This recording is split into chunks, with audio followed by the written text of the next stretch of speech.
నమస్తే నేను Kavitha welcome to I Dream News. BRS party ఓడిపోవడానికి కారణం ఎవరు?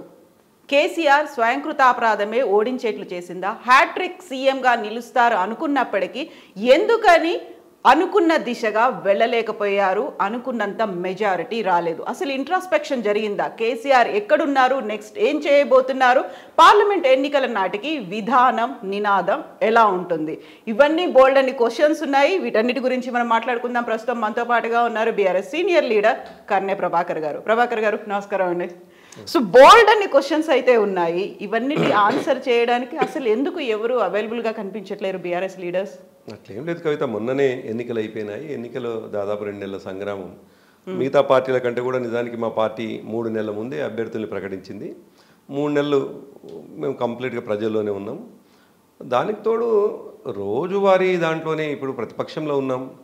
ఎవ్రీడే ఏదో కార్యక్రమం ఉంటుంది అన్నట్లు కాదు. అధికారంలో ఉన్నప్పుడేమో సహజంగా కార్యక్రమాలు ఉంటాయి, ప్రభుత్వ కార్యక్రమాలు ఉంటాయి, దాంట్లో ఇన్వాల్వ్ అవుతారు. కానీ ప్రతిపక్షంలో ఉన్నప్పుడు ఇష్యూని బేస్ చేసుకొని మాత్రమే నాయకులు కార్యకర్తలు అందుబాటులో ఉంటారు. అందులో మొన్ననే ఒక పెద్ద యుద్ధం ముగిసింది కాబట్టి అంతా అయిపోయి 15 రోజులు అవుతుంది. మా నాయకులు అందుబాటులో లేరు అనేటువంటిది అవకాశమే లేదు. యుద్ధం ముగిసింది. అక్కడ ఉన్నటువంటి కార్యకర్తలు, సైనికులు వీళ్ళందరూ కూడా అలుపెరగని పోరాటం చేసిండ్రు. రిజల్ట్ వచ్చిన తర్వాత కనీసం ఒక థ్యాంక్స్ మెసేజో, వాళ్ళతో కలిసి కూర్చొని మాట్లాడడమో, కార్యకర్తలు కాదు అక్కడ ఉన్నటువంటి లీడరు, ఆ క్యాడరు, స్థానికంగా ఉన్నటువంటి మీ పోరాటంలో కృషి చేసేటువంటి వాళ్ళందరితో ఎందుకు కలవలేదు ఇప్పటిదాకా? 3వ తేదీ నాడు సాయంకాలం మా పార్టీ వర్కింగ్ ప్రెసిడెంట్ గారు ఒకవైపు మేము 39 సీట్లకే పరిమితం అయిపోయి కాంగ్రెస్ పార్టీ మెజార్టీ సీట్లు వచ్చి అధికారంలోకి వస్తుందని తెలిసి కూడా మా పార్టీ వర్కింగ్ ప్రెసిడెంట్ గారు మేము ఎన్నడూ కూడా గెలుపోవటంల మీద ఆధారపడి మా రాజకీయాలు నడపలేదు. నిజానికి మేము ఎన్నడైనా 2014 వరకేమో తెలంగాణ కోసం మాత్రమే కొట్లాడినాం. 2014 తర్వాత ప్రజల ఆశీస్సులతోటి అధికారంలోకి వచ్చినాక నిరంతరం ప్రజల్లో ఉన్నాం. సో ఒక ఓటమితో, ఒక గెలుపుతో, ఓటమితో కుంగిపోవడం, గెలుపుతో పొంగిపోవడం ఆ పరిస్థితులు ఎన్నడూ లేము. అందుకే ఆ రోజు 6 గంటలకు ప్రెస్ కాన్ఫరెన్స్ పెట్టినాం. మా నాయకులకు, కార్యకర్తలకు, ప్రజలందరూ కూడా ఓట్లు వేసిన వాళ్లకు, వేయని వాళ్లకు అందరికీ కృతజ్ఞతలు చెప్పినాం. కాబట్టి మేము నాయకులకు, కార్యకర్తలకు అందుబాటులో లేవు అనేటువంటిది అవాస్తవమైనటువంటి మాట. అది ఇంకోటి. ఆ తర్వాత కూడా మీరు ఇంతకుముందు అన్నట్టుగా దాని కొనసాగింపుగా ఎవ్రీడే దాదాపు డే ఆఫ్టర్ డే కేటీఆర్ గారు పార్టీ ఆఫీస్లో అందుబాటులో ఉంటున్నారు. ఈరోజు తన నియోజకవర్గానికి వెళ్ళినారు వారు. కాబట్టి మేము ప్రజలకు దూరంగా ఉండడం అనేటువంటిది సాధ్యం కానే కాదు. ఎందుకంటే టీఆర్ఎస్ పార్టీ ప్రజల ఆశీర్వాదంతో పుట్టినటువంటి పార్టీ, ప్రజలు కోరుకుంటే వచ్చినటువంటి పార్టీ, ప్రజల ఆశీస్సులతోటి అధికారంలోకి వచ్చినటువంటి పార్టీ. కాబట్టి టీఆర్ఎస్ పార్టీ ప్రజల మధ్యలోనే ఉంటుంది, ప్రజల ఆశీస్సులతోటి ఇంకా 5 దశాబ్దాలు ప్రజల మధ్యలో ఉంటుంది. అయితే ఫ్రమ్ హార్స్ మౌత్ అంటారు, ఒక పెద్ద ఆయన చెప్పాలి. ఎందుకంటే దీన్ని లీడ్ చేసినవాడు, ఉద్యమ నాయకుడు, ఆ తర్వాత ఇది ఫక్త్ రాజకీయ పార్టీ అని అనౌన్స్ చేసి టీఆర్ఎస్ నుంచి బీఆర్ఎస్గా మారిన తర్వాత అన్నీ తానే ముందుండి నడిపించినటువంటి, ఒక హ్యాట్రిక్ కొడతారు అని ఎదురు చూసినటువంటి కేసీఆర్ దగ్గర నుంచి ఎందుకని ఒక మాట కూడా రాలేదు? అంటే మనం చూసినాం కదా కవిత, మనకు చాలా స్పష్టంగా ఫలితాలు వచ్చిన 2వ రోజుకు, ఫలితాలు వచ్చిన రోజేమో తను తప్పకుండా మరి రాజీనామా చేయాల్సిందే. కాబట్టి రాజీనామా చేసిన తర్వాత ప్రగతి భవన్లో ఉండడం అనేటువంటిది నైతికత అనిపించదు. కాబట్టి వారు తనకు అప్పటికప్పుడు అందుబాటులో ఉన్న ఆవాసయోగ్యంగా ఉన్నటువంటి తన వ్యవసాయ క్షేత్రానికి వెళ్ళినారు. వెళ్ళాక దురదృష్టం అక్కడ ఆయనకు కాల్ ఫ్రాక్చర్ కావటం. అయితే ఇక్కడ డేట్స్ చూడండి. 3rd రోజు రిజల్ట్ వచ్చింది. వచ్చిన వెంటనే తను వెళ్ళలేదు గవర్నర్ దగ్గరికి కదా, రాజీనామా పంపించారు. ఆ తర్వాత మీరు అన్నట్టుగా దురదృష్టవశాత్తు యాక్సిడెంట్ అనుకున్నప్పుడు 3rd నుంచి రేవంత్ రెడ్డి సీఎంగా ప్రమాణ స్వీకారం చేసింది 7th రోజు. 8th రోజు అందరూ శాసనసభ్యులు అక్కడ ప్రోటన్ స్పీకర్ ఆధ్వర్యంలో ప్రమాణ స్వీకారం చేయాల్సి ఉండే. జరిగింది 8th కదా, ఒక టైం గ్యాప్ అనేది అయితే ఉంది కదా. ఆ టైంలో ఎందుకు మాట్లాడలేదు?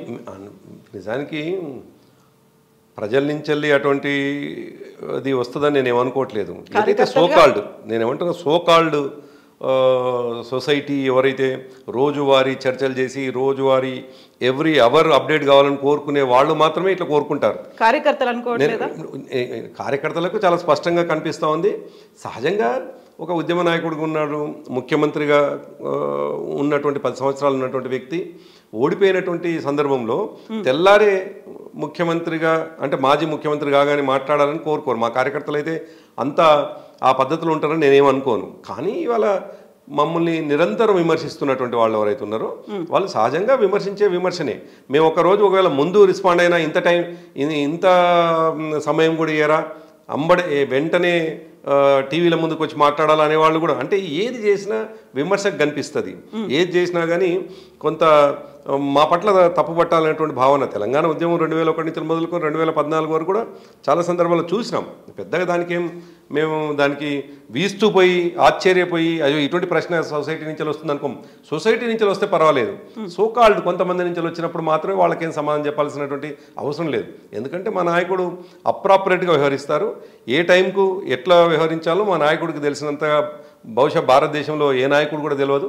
కాబట్టి మా నాయకుడు కార్యకర్తల్ని కాపాడుకోవడం మా నాయకుడికి తెలుసు, ప్రజలకు ఎట్లా అందుబాటులో ఉండాలో మా నాయకుడికి తెలుసు. తన కాలు సరిగానే ప్రజాక్షేత్రంలోకి వస్తే మా నాయకుడు ముందర ఎవరు నిలబడేటువంటి పరిస్థితి కూడా ఉండదు. కాకపోతే అక్కడ ఉన్నప్పుడు ఫామ్ హౌస్లో ఉన్నప్పుడు, ఎర్రవెల్లి ఫామ్ హౌస్లో ఉన్నప్పుడు అక్కడ చుట్టుపక్కల ఉన్న వాళ్ళు బస్సుల్లో వచ్చి కలిశారు వెళ్ళారు తప్ప అంత తీవ్ర స్థాయిలో లేకుంటే అంత ఫ్రీగా లీడర్స్ అందరూ కలవలేకపోయారు, కార్యకర్తలు కలవలేకపోయారు. వెళ్ళిన తర్వాత ఇమ్మీడియట్గా అంతకుముందు ప్రగతి భవన్ నుంచి వదిలి ఫామ్ హౌస్లో ఎలా ఉంటారో ఓడిపోయిన తర్వాత కూడా అలాగే ఫామ్ హౌస్కే పరిమితం అయ్యారు. మిగతా వారికి అలో లేదు, పర్మిషన్ ఇవ్వలేదు.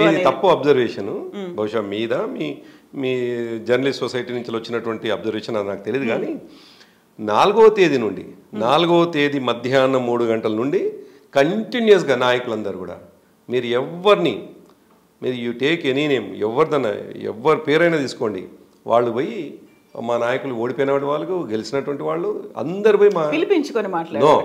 అందరికి ఎవరికి వాళ్ళు పోయి కేసీఆర్ గారిని కలుద్దాం, కేసీఆర్ గారిని ఓటమి కోసం మరొకటి కోసం కాదు, కేసీఆర్ గారికి అనేక సందర్భాల్లో కష్టంలో నష్టంలో అండగా నిలబడేటువంటి వాళ్ళు. కాబట్టి ఇది కష్ట సమయం అనిపించవచ్చు, లేదు కష్ట సమయంలో మేము ఉండకుంటే ఎట్లా అనిపించవచ్చు, ఎవరికి వాళ్ళుగా ఎర్రవెల్లి తన ఇంటికి వెళ్ళినారు, అందరు కలిసినారు. వచ్చిన ప్రతి ఒక్కరిని కూడా కేసీఆర్ గారు కలిసినారు. సో కలవలేదు అనేటువంటిది తన కాలు ఫ్రాక్చర్ అయ్యేంత వరకు కూడా, ఫ్రాక్చర్ అయినంత తర్వాత కూడా మీరే చూసినారు. ఆయన వస్తున్నటువంటి జనాన్ని చూసి హాస్పిటల్లో మిగతా రోగులకు ఇబ్బంది అవుతుంది అనేటువంటి ఉద్దేశంతో ప్రజలకు చాలా బాధతో రిక్వెస్ట్ చేస్తున్నటువంటి సందర్భాన్ని కూడా చూసినాం. కాబట్టి కేసీఆర్ గారు కలవలేదు అనేటువంటి మాట శుద్ధ అబద్ధం. ఒకవేళ నిజంగా కూడా ఒకరోజు కలవకున్నా ప్రజలు అట్లా కోరుకోరు.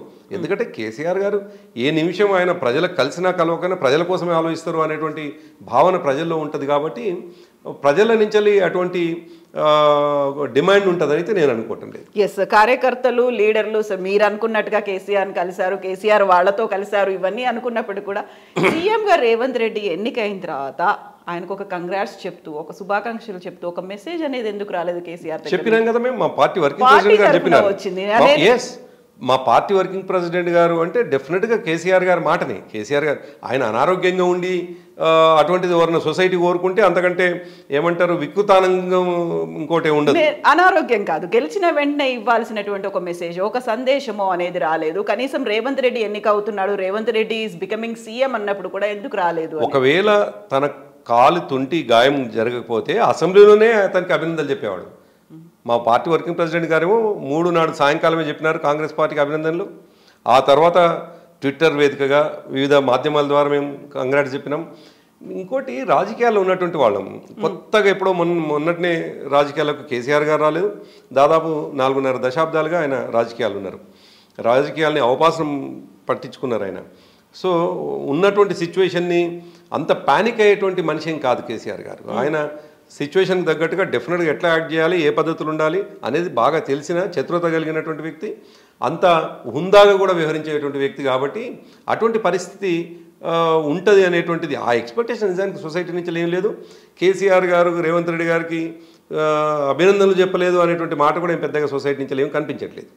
బట్ అక్కడ అభినందనలు తెలపకపోయినప్పటికీ రేవంత్ రెడ్డి సీఎం హోదాలో వచ్చారు, పరామర్శించారు, అందేటువంటి జాగ్రత్తలు, వైద్య సదుపాయం, వీటన్నిటి గురించి కూడా ఆయన వాకప్ చేశారు అనేది. సో రేవంత్ రెడ్డి సరికొత్త సాంప్రదాయం, లేకుంటే మీరన్నట్టుగా ఒక మర్యాదపూర్వకంగా వచ్చి కలిశారు అనేది, అది కేసీఆర్ గారి దగ్గర నుంచి మిస్ అయింది అనేది కూడా ఒక విమర్శ ఉంది కదా, అది కాదంటారా? నేను ఏమంటున్నా, కేసీఆర్ గారు మీరు చూడండి, ఆయన 10 సంవత్సరాల కాలం కావచ్చు, అంతకుముందు 14 సంవత్సరాలు కావచ్చు, ఏ సందర్భం అయినా కానీ చాలా మానవత్వంతో ఎక్కడ సందర్భం వచ్చినా రియాక్ట్ అయినటువంటి సందర్భమే.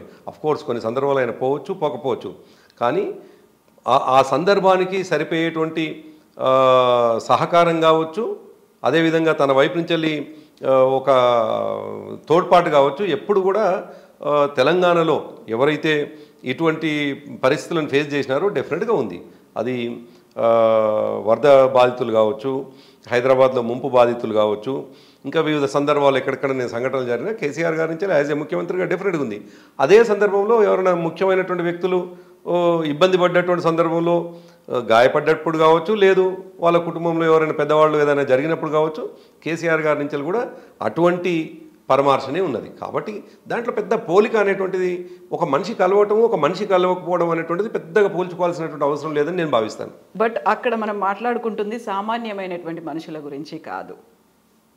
తెలంగాణ రాష్ట్ర ఏర్పాటుకు సంబంధించినటువంటి ఒక ఉద్యమం, అందరినీ ఏకం చేసినటువంటి ఒక వ్యక్తి గురించి, 10 ఏళ్ల పాటు సీఎంగా ఉన్నటువంటి వ్యక్తి తన తర్వాత వస్తున్నటువంటి సీఎంని అభినందించలేదు అనేది, మనం మామూలు వ్యక్తుల గురించి మాట్లాడుకోవట్లేదు. ఇప్పుడు అక్కడికి వచ్చినటువంటి సందర్భంలో ఆయన ముఖ్యమంత్రిగా తనను పరామర్శించడానికి వచ్చిండు.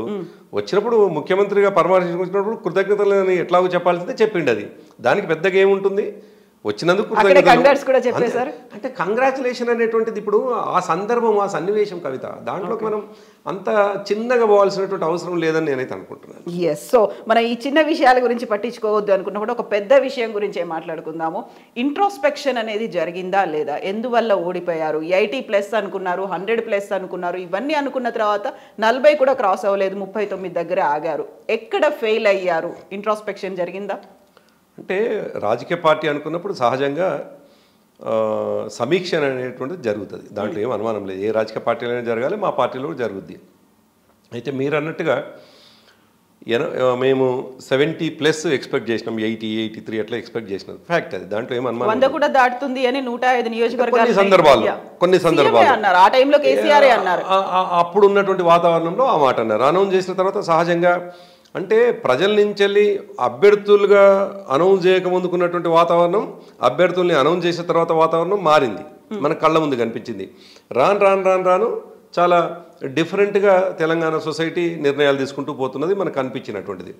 అయితే మీరు అన్నట్టుగా 39కి మేము పరిమితమైనాక తప్పకుండా మేము సమీక్షలు చేసుకుంటూ ఉన్నాం, ఇంకా కొనసాగుతూ ఉంది. ఒక పూటతో సమీక్షలు చేసుకోవడం ద్వారా ఉపయోగం ఉండదు కవిత. డెఫినెట్గా ఉన్నటువంటి అంటే ఈ సమీక్ష అనేటువంటిది చాలా పాజిటివ్గా, చాలా ప్రోగ్రెసివ్గా, చాలా కన్స్ట్రక్టివ్గా ఉండాలి. కన్స్ట్రక్టివ్గా ఉండకపోతే మా పార్టీకి నష్టం. కాబట్టి మా పార్టీ మళ్ళీ తిరిగి రీబౌన్స్ కావాలి అని అంటే ఎక్కడ పొరపాటు జరిగింది అనేటువంటిది తప్పకుండా మేము చాలా క్షుణ్ణంగా, చాలా సూక్ష్మంగా చేయాల్సిన అవసరం ఉంటుంది. ఆ పని చేస్తూ ఉన్నాం మేము నిరంతరం. ఇప్పటికే కేటీఆర్ గారు దాదాపుగా మొన్న చేవెళ్ళకు సంబంధించినటువంటి, అది పార్లమెంటు సంబంధించిన సమావేశం కావచ్చు, అదేవిధంగా అందులో దాదాపుగా 2-3 సీట్లు ఓడిపోయి ఉన్నాం మేము. పరిగి ఓడిపోయినాం, తాండూరు ఓడిపోయినాం, వికారాబాద్ ఓడిపోయినాం. సో ఓడిపోయినటువంటి సీట్లకు సంబంధించినటువంటిది కూడా సమీక్ష చేసుకుంటున్నాం. సో సమీక్షలు, కొన్ని రాజకీయ పార్టీలు సమీక్ష అనగానే ఒకరిని తీసివేత, ఒకరిని కూడిక అనేటువంటి భావన ఉంటుంది. అట్లా కాదు. ఒక వ్యక్తుల మీద ఆధారపడి సమీక్షలు చేసే కంటే కూడా ఆ వ్యక్తుల ద్వారా ఉన్నటువంటి ప్రభావం ఏంది, ప్రజల మీద ఎటువంటి ప్రభావం పడింది అనేది సమీక్ష చేసుకోవాలి. ఆ పనిలో ఉన్నాం, డెఫినెట్గా ఆ పని జరుగుతూ ఉన్నది. సమీక్షలో ఒక కీలకమైనటువంటి అంశాన్ని మీరేమైనా ఐడెంటిఫై చేశారా? గతంలో 30-40 మంది స్థానిక ఎమ్మెల్యేలని, అక్కడ ఉన్నటువంటి అభ్యర్థుల్ని మార్చాల్సినటువంటి అవసరం ఉంది. ఆ దిశగా ఫోకస్ కూడా పెట్టారు, వాళ్ళకి వార్నింగ్స్ కూడా ఇచ్చినటువంటి కేసీఆర్. ఆ తర్వాత వాళ్ళతోనే ఎందుకు కంటిన్యూ అవ్వాల్సి వచ్చింది? దీని గురించి ఆలోచించారు? అంటే ఈ ప్రశ్న ఓడిపోయిన మరుక్షణం నుంచి ప్రజల్లో నుంచి వస్తున్నటువంటిది. నిజానికి చాలా సీరియస్గా వస్తుంది. ముందు కూడా కొంత వచ్చింది, వాస్తవమే, దాంట్లో ఏం అనుమానం లేదు. మీరు చెప్పింది 100% కరెక్టు. మేము ఇంటర్నల్గా చర్చ చేసుకుంటున్నటువంటి సందర్భంలో చాలా సందర్భాల్లో ఈ చర్చ వచ్చినటువంటి మాట వాస్తవం. కానీ మా పార్టీ ప్రెసిడెంట్ గారు తీసుకున్నటువంటి నిర్ణయం డెఫినెట్గా మాకు శిరోధార్యం. ఎవరైనా దాన్ని సరే, మాకు అభిప్రాయాలు ఉండవచ్చు, మాకు వ్యక్తిగతమైనటువంటి అభిప్రాయాలు ఉండవచ్చు, కానీ ఒక్కసారి పార్టీ అధ్యక్షుడిగా వారు నిర్ణయం తీసుకున్న తర్వాత అందరూ ఆయన చేసినటువంటి నిర్ణయాన్ని మేము తూచా తప్పకుండా ముందుకు పోవాల్సి ఉంటుంది. అక్కడ పార్టీ అధ్యక్షుడి లెక్క తప్పింది కదా. పార్టీకి వర్కింగ్ ప్రెసిడెంట్ ఉన్నారు, పార్టీకి కీలకమైనటువంటి మీలాంటి లీడర్లు ఉన్నారు, పార్టీ పెట్టినప్పటి నుంచి పోరాటంలో పార్టిసిపేట్ చేసినటువంటి ఎంతోమంది సీనియర్లు ఉన్నారు. వాళ్ళందరికీ తెలుసు కదా ఈ డ్యామ్ షూర్గా వీళ్ళు ఓడిపోతారు, వీళ్ళ మీద వ్యతిరేకత ఉంది, అసంతృప్తి తీవ్ర స్థాయిలో ఉంది, ప్రజలు కూడా కోరుకోవట్లేదు అనే మాట తెలుసు కదా. ఎందుకని మార్చలేదు? అంటే కవిత, ఇప్పుడు ఒక మాట మనం పదే పదే డిస్కస్ చేసుకోవాల్సిన అంశం అయితే ఉంటుంది. కేసీఆర్ గారు తీసుకున్న నిర్ణయాల్ని మనం 2001 నుంచి చూస్తే, మీరు కూడా చాలా సీనియర్ జర్నలిస్ట్గా బహుశా వారిని 2007-8 నుండి చాలా దగ్గర నుండి చూస్తున్నట్టున్నారు. దాదాపు మీరు కూడా 15-14 సంవత్సరాలుగా వారిని చూస్తూ ఉన్నారు యాజ్ ఎ జర్నలిస్ట్గా. కేసీఆర్ గారి ప్రతి నిర్ణయం తీసుకునేప్పుడు అది మనకు కొన్నిసార్లు తప్పు అనిపిస్తుంది, కానీ మనం అంతర్మథనం చెందుతాం. కానీ అంతర్మదనం చెందొచ్చు, లేదు విత్ ఇన్ ది పార్టీలో మాట్లాడుకొని వారికి చేరవేయచ్చు, కానీ వెళ్ళగక్కోవచ్చు. కానీ చాలా సందర్భాల్లో కేసీఆర్ గారే నిజమైనారు, కేసీఆర్ గారి నిర్ణయమే సరైందైంది. అనేక సందర్భాల్లో మీరు 2001 నుంచి మొదలుకొని 2014 వరకు ఏ సందర్భం, 2018లో కూడా ఇప్పుడు మీరు అడిగినటువంటిదే సరిగ్గా 2018లో ఒక 20 మందిని మార్చి ఉంటే బాగుండే, లేకపోతే కష్టమైతట్లుంది, గెలుస్తట్టు లేము అనే చర్చ జరిగింది. 2018లో కూడా ఇదే చర్చ జరిగింది. ఇప్పుడు మీరు చెప్పినట్టుగా సిమిలర్ చర్చ జరిగింది. కానీ 2018లో మార్చాలి అంటుంటే 63 నుండి 88 పోయినాం మేము. మరి కేసీఆర్ గారు నిజమైనారు కదా, కేసీఆర్ గారి నిర్ణయమే నిజమైంది కదా. సో అందుకే ఉంటుందంటే కేసీఆర్ గారి బాణం కొన్ని సందర్భాల్లో గురి తప్పవచ్చు, అది తక్కువ పర్సంటేజ్. మీరు రిస్క్ తీసుకున్నారు అనుకోలేదా? ఎందుకంటే ఒక చరిత్ర సృష్టించబోతున్నాడు కేసీఆర్, హ్యాట్రిక్ గా మేము ఉంటాము అనే మాట పదే పదే అన్ని సార్లు చెప్పినప్పుడు ఈసారి గురి తప్పితే ఎట్లా, మనం రిస్క్ తీసుకుంటున్నామేమో అనే ఆలోచన మీరు కానీ అక్కడ ఉండేటువంటి వార్ రూమ్ టీం కానీ కోర్ టీం ఉంటుంది, ఎవరు ఎక్స్ప్రెస్ చేయలేదు. మాకు ప్రజలపైన విశ్వాసం ఉంది కవిత. మీరు అన్నట్టుగా కొంతమంది అభ్యర్థులు ప్రజల నుంచి కొంత వ్యతిరేకత ఉంది అనేది కనిపిస్తున్నప్పటికీ ప్రజలపైన ఉన్నటువంటి విశ్వాసం ఏంటంటే కేసీఆర్ గారు ముఖ్యమంత్రి కావాలి అని అంటే తప్పకుండా తమ పరిధిలో ఉన్నటువంటి ఎమ్మెల్యేని గెలిపించుకుంటారనేటువంటి విశ్వాసం మాకున్నది. అఫ్కోర్స్ అది అతి విశ్వాసం కూడా అయిందో ఏమో, అందువలన మేము ఓడిపోయి ఉండవచ్చు. కానీ ప్రజలందరూ ఏం కోరుకుంటుండ్రు అని మనం ఎప్పుడైనా ఈ సోషల్ మీడియాలో కానీ మిగతా మాధ్యమాల్లో ఏదన్నా పోల్ పోతే మెజార్టీ పీపుల్ దాదాపు 70% కేసీఆర్ గారు ముఖ్యమంత్రి కావాలని కోరుకుంటున్నటువంటి సందర్భాలు. మేము సర్వే చేసినటువంటి అనేక సర్వేలలో కూడా కేసీఆర్ గారు ముఖ్యమంత్రి కావాలని చెప్పేసి వచ్చినటువంటి రిపోర్ట్లు ఉన్నాయి. మాకున్నటువంటి అంచనా తప్పకుండా కేసీఆర్ గారు తీసుకున్నటువంటి నిర్ణయాన్ని ప్రజలు ఆమోదిస్తారు అనేటువంటి అంచనా మాకు పార్టీ క్యాడర్గా ఉన్నది. అయితే సరే, మీరు యాజ్ ఎ జర్నలిస్ట్గా ఎటువంటి అభిప్రాయంతో ఉన్నారు, లేదు మిగతా సొసైటీలో మా పట్ల కొంత కన్సర్న్గా ఉన్నటువంటి వ్యక్తులు ఎటువంటి అభిప్రాయంతో ఉంటారో మాకు కూడా అనిపించింది. మరి కొంతమందిని మారిస్తే బాగుండేదని. ఇవాళ నిజానికి ఎన్నికల ఫలితాలు అయిపోయినాయి, నేను అదే అంటున్నాను కదా, ఫలితాలు అయిపోయినాయి, ఫలితాలు వచ్చినాయి, కాంగ్రెస్ పార్టీ అధికారంలోకి వచ్చింది. ఇంకా మేము చల్లకొచ్చి ముంత దాచుకున్నటువంటి పరిస్థితి ఏమి ఉండాల్సిన అవసరం లేదు. ముఖ్యమంత్రి గారి ముందు కొన్ని సందర్భాల్లో చర్చ కూడా జరిగింది. కానీ అల్టిమేట్గా మా పార్టీ అధ్యక్షులు వారు దానికి తోడు వారు తీసుకున్న ప్రతి నిర్ణయం కరెక్ట్గానే జరిగింది. ఎప్పుడు తీసుకున్నా కరెక్టే జరిగింది. ఆయన ఫలితం వచ్చినప్పుడు మాత్రమే తప్పని తేలింది, కానీ ఫలితం వచ్చేంత వరకు కూడా మాకు సంశయమే, మాకు అనుమానమే. లేదు కేసీఆర్ గారే కరెక్ట్ అవుతారు, ఆయన తీసుకున్న నిర్ణయమే కరెక్ట్ అవుతుంది అనేది మాకు. సరే, ఫలితం డిఫరెంట్గా ఉండేసరికి అది తప్పయింది కదా అనేది ఇప్పుడు కనిపిస్తూ ఉంది ఆనాడు తీసుకున్నటువంటిది. మీ దగ్గర ఇంటర్నల్ సర్వేలు ఉంటాయి, ఎక్స్టర్నల్గా ఆర్గనైజేషన్స్ చేసినటువంటి సెఫాలజిస్టులు చేసినటువంటి సర్వేలు ఉన్నాయి, ఇంటెలిజెన్స్ రిపోర్ట్స్ కూడా ఉన్నాయి. ఆ రిపోర్ట్లన్నిట్లలో కూడా డిఫరెంట్ ఒపీనియన్ కనిపించిందా? లేదు మారిస్తేనే బాగుండేది, మనం దీని గురించి సెకండ్ థాట్ చేయాల్సిన అవసరం ఉండే అనేది ఎప్పుడు అనిపించలేదు? లేదు, సర్వేలు చాలా అంటే ప్రజలు ఎంత డైనమిక్గా ఉన్నారంటే కరెక్ట్గా ఎన్నికల కంటే ముందు అంటే 3 నాడు ఫలితాలు వస్తే నవంబర్ 3 వరకు కూడా, నవంబర్ అంటే ఓ నెల రోజుల ముందు వరకు కూడా అటువంటి వాతావరణం కానీ, ఎన్నికల స్కెడ్యూల్ వచ్చేంత వరకు కూడా అటువంటి వాతావరణం కానీ మేము ఏ సర్వేలు చేసినా డెఫినెట్గా 75+ కనిపిస్తూ ఉన్నాం. మేము 75+ గెలిచేటువంటి వాతావరణం కనిపిస్తూ ఉన్నది. సరే, మీరు ఇంతకుముందు అన్నట్టుగా అభ్యర్థి విషయానికి వచ్చేసరికి ప్రజల నుంచి విముఖత వచ్చింది. ఆ ఇద్దరు అభ్యర్థుల్లో ఎవరు బెటర్ అనిపించిండ్రు, మా వాళ్ళ మీద చాలా తీవ్రమైన వ్యతిరేకత ఉండేసరికి సీరియస్గా అవతల అనామకుడు కావచ్చు అతనికి ఓటేసినారు. దానికి తోడు ఇంకొక మాట కూడా మనం చెప్పుకోవాల్సిన అవసరం ఉంది. 10 సంవత్సరాలు అధికారంలో ఉన్నటువంటి వాళ్ళం, సహజంగా యాంటీ ఇన్కంబెన్సీ ఉంటుంది. ఇంకోటి ఏంటంటే గ్రామంలో అంటే ఒక రోజు 2 రోజులు సహవాసం చేసినటువంటి వ్యక్తులు ఏదన్నా తేడా ఉంటే సహజమైనటువంటి అది. కానీ 10 సంవత్సరాలు దాదాపు అధికారంలో ఉంటే ఎమ్మెల్యే దగ్గరికి పోయినప్పుడు కావచ్చు, ఎప్పుడైనా ఫోన్ చేసినప్పుడు ఎత్తకపోవచ్చు కావచ్చు, లేకపోతే నమస్తే పెడితే నమస్తే పెట్టకపోవచ్చు, ఇటు వివిధ కారణాల చేత వ్యక్తుల పట్ల వ్యతిరేకత వచ్చిందైతే ఫ్యాక్ట్. వచ్చినటువంటిది అది రిఫ్లెక్ట్ అయ్యి ముఖ్యమంత్రి మీద కూడా పడుతుందనే ప్రమాదాన్ని మాత్రం మేము అంచనా వేయలేకపోయినాం, అది ఫ్యాక్ట్. అయితే మేము పనిచేస్తున్నటువంటి క్రమంలో ప్రజల నుంచి వస్తున్నటువంటి ప్రతిస్పందన చూస్తే డెఫినెట్గా అల్టిమేట్గా మేము మెజార్టీ సీట్లను గెలుచుకుంటాం అనేటువంటి నమ్మకం మాకు ఆ ఫలితాలు వస్తున్నప్పుడు కూడా మాకు కనిపించింది. ఇప్పుడు మీరు ఒక మాట అన్నారు, ప్రజల్లో వ్యతిరేకత ఉంది, ఈ క్యాండిడేట్ కాకుండా ఇంకో క్యాండిడేట్ అయితే బాగుండేది, స్థానికంగా ఉన్న ఎమ్మెల్యే బాలేడు కాకుంటే సీఎం కేసీఆర్ కావాలి.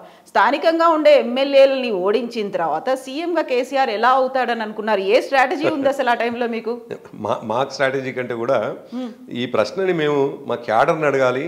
ఎవరినన్నా ఎమ్మెల్యే ఇష్టం లేదు అని ఎవరినైతే వేహరించి ఉంటుంటే మా క్యాడర్ని అడగాలి, లేదు ప్రజలన్నా అప్పీల్ చేయాలి. అయ్యా మీకు నేనేమంటున్నా, ప్రజల్ని అప్పీల్ చేయాల్సింది ఏంటంటే కేసీఆర్ గారు మీకు ఇష్టమే కదా, మీ ఎమ్మెల్యేని ఓడగొట్టుకుంటే కేసీఆర్ ముఖ్యమంత్రి ఎట్లయితాడు అని ఆ లాజిక్ మిస్ అయ్యి మీరు మీ ఎమ్మెల్యేని ఓడగొట్టుకుంటారు కూడా ఇవ్వకుండా ఇక్కడ ఉన్నటువంటి స్థానిక ఎమ్మెల్యేలందరినీ ఓడించిన తర్వాత మీరు చెప్పినట్టుగా ఆయనే సీఎం కావాలనుకున్నప్పుడు ఎలా అవుతారు? ఈ అంచనాలు, ఈ సర్వేలన్నీ మీ దగ్గర ఉండుంటాయి కదా. మీరు అన్నట్టుగా 30 నవంబరు ఓటింగ్ జరిగింది ఆ రోజు. సరిగ్గా నవంబర్ 22-23వ తేదీ నుండి ఈ మాట వినపడుతుంది అక్కడక్కడ. మేము నిజం కూడా ఆశ్చర్యపోయినాం, కానీ అప్పటికి ఎన్నికల యుద్ధంలో ఉన్నాం. ఆ యుద్ధంలో నిజంగా కరెక్ట్ చేసుకునేటువంటి అవకాశం కూడా లేదు. ఇంకా మేము ముందుకు పోవడమే తప్ప ఎన్నిక రావడానికి ఏం లేదు. అభ్యర్థులు ప్రకటన అయిపోయింది, నామినేషన్లు అయిపోయినాయి. ఇంకొక 7 రోజులైతే ఓటింగ్కే పోతుండ్రు అంటుండగా మనం చేయగలిగింది ఏం లేదు. ఇంకా చేయాల్సింది ఏదన్నా ఉంటే ఆ అభ్యర్థికి సపోర్ట్ చేయడానికి అన్ని రకాల మేము చూసుకోవాల్సిందే తప్ప ఇంకా చేయగలిగింది ఏం లేదు. కాబట్టి మీరు అనేటువంటి ప్రశ్న మాకు చాలా స్పష్టంగా కనిపిస్తూ ఉంది. ఒక 7 రోజుల ముందు నుంచి మావాడు ఓడిపోవాలి, కేసీఆర్ ముఖ్యమంత్రి కావాలి, ఈ లాజిక్ ప్రజలు మిస్ అయినరు, మా క్యాడర్ మిస్ అయింది. అందుకే మేము ఇవాళ ప్రతిపక్షంలో కూర్చున్నాం. ఆ లాజిక్ మిస్ అయిన కారణం చేతనే ఇవాళ మేము ఓటమి చెందినాం. నిజానికి మా క్యాడర్ ఒకవేళ మా వాడి మీద ఎంత కోపం ఉన్నా, మా వాడు మమ్మల్ని పట్టించుకోకపోయినా, మాకు పదవులు అవకాశం వస్తే రాకుండా చేసినా, లేదు ఆర్థికంగా మమ్మల్ని ఇబ్బంది పెట్టినా, మాకు ఇష్టం ముఖ్యమంత్రి కదా, ఈయన గెలిస్తే ఎంత గెలవకపోతే ఎంత, ఈయన గెలిస్తే మాకు అయ్యే నష్టమేముందని అనుకొని ఉంటే మేము మెజార్టీ సీట్లు గెలిచేవాళ్ళం. గెలిస్తే ఎంత గెలవకపోతే ఎంత అనుకున్నప్పుడు 5 ఏళ్ల పాటు ఉండేది అక్కడ అదే స్థానిక ఎమ్మెల్యే, అదే కార్యకర్తలు, అదే క్యాడరు, అదే హార్డ్ కోర్గా ఉద్యమ సమయం నుంచి ఉన్నవాళ్ళు అక్కడ హర్ట్ అయ్యారు. అట్ ద సేమ్ టైం ప్రజలకు సంబంధించి కూడా ప్రతిసారి సమస్య వచ్చిన వెంటనే సీఎం కేసీఆర్ దాకా రాగు, ఎందుకంటే డీసెంట్రలైజ్ చేశారు, పవర్స్ అన్నీ కూడా ఎమ్మెల్యేలకు ఇచ్చిన తర్వాత స్థానికంగా ఎమ్మెల్యేలు ఉంటారు అనుకున్నప్పుడు ఇన్ని తెలిసిన తర్వాత కూడా కరెక్ట్గా మీరు అన్న లాజిక్ మేము మిస్ అయినాం. మేము మిస్ మనుషులం కదా, డెఫినెట్గా ఏం రోబోట్లం కాదు, ఏదో మిషన్ ఆన్ చేస్తే రోబోటిక్గా పోయేటువంటి పరిస్థితి ఉండదు.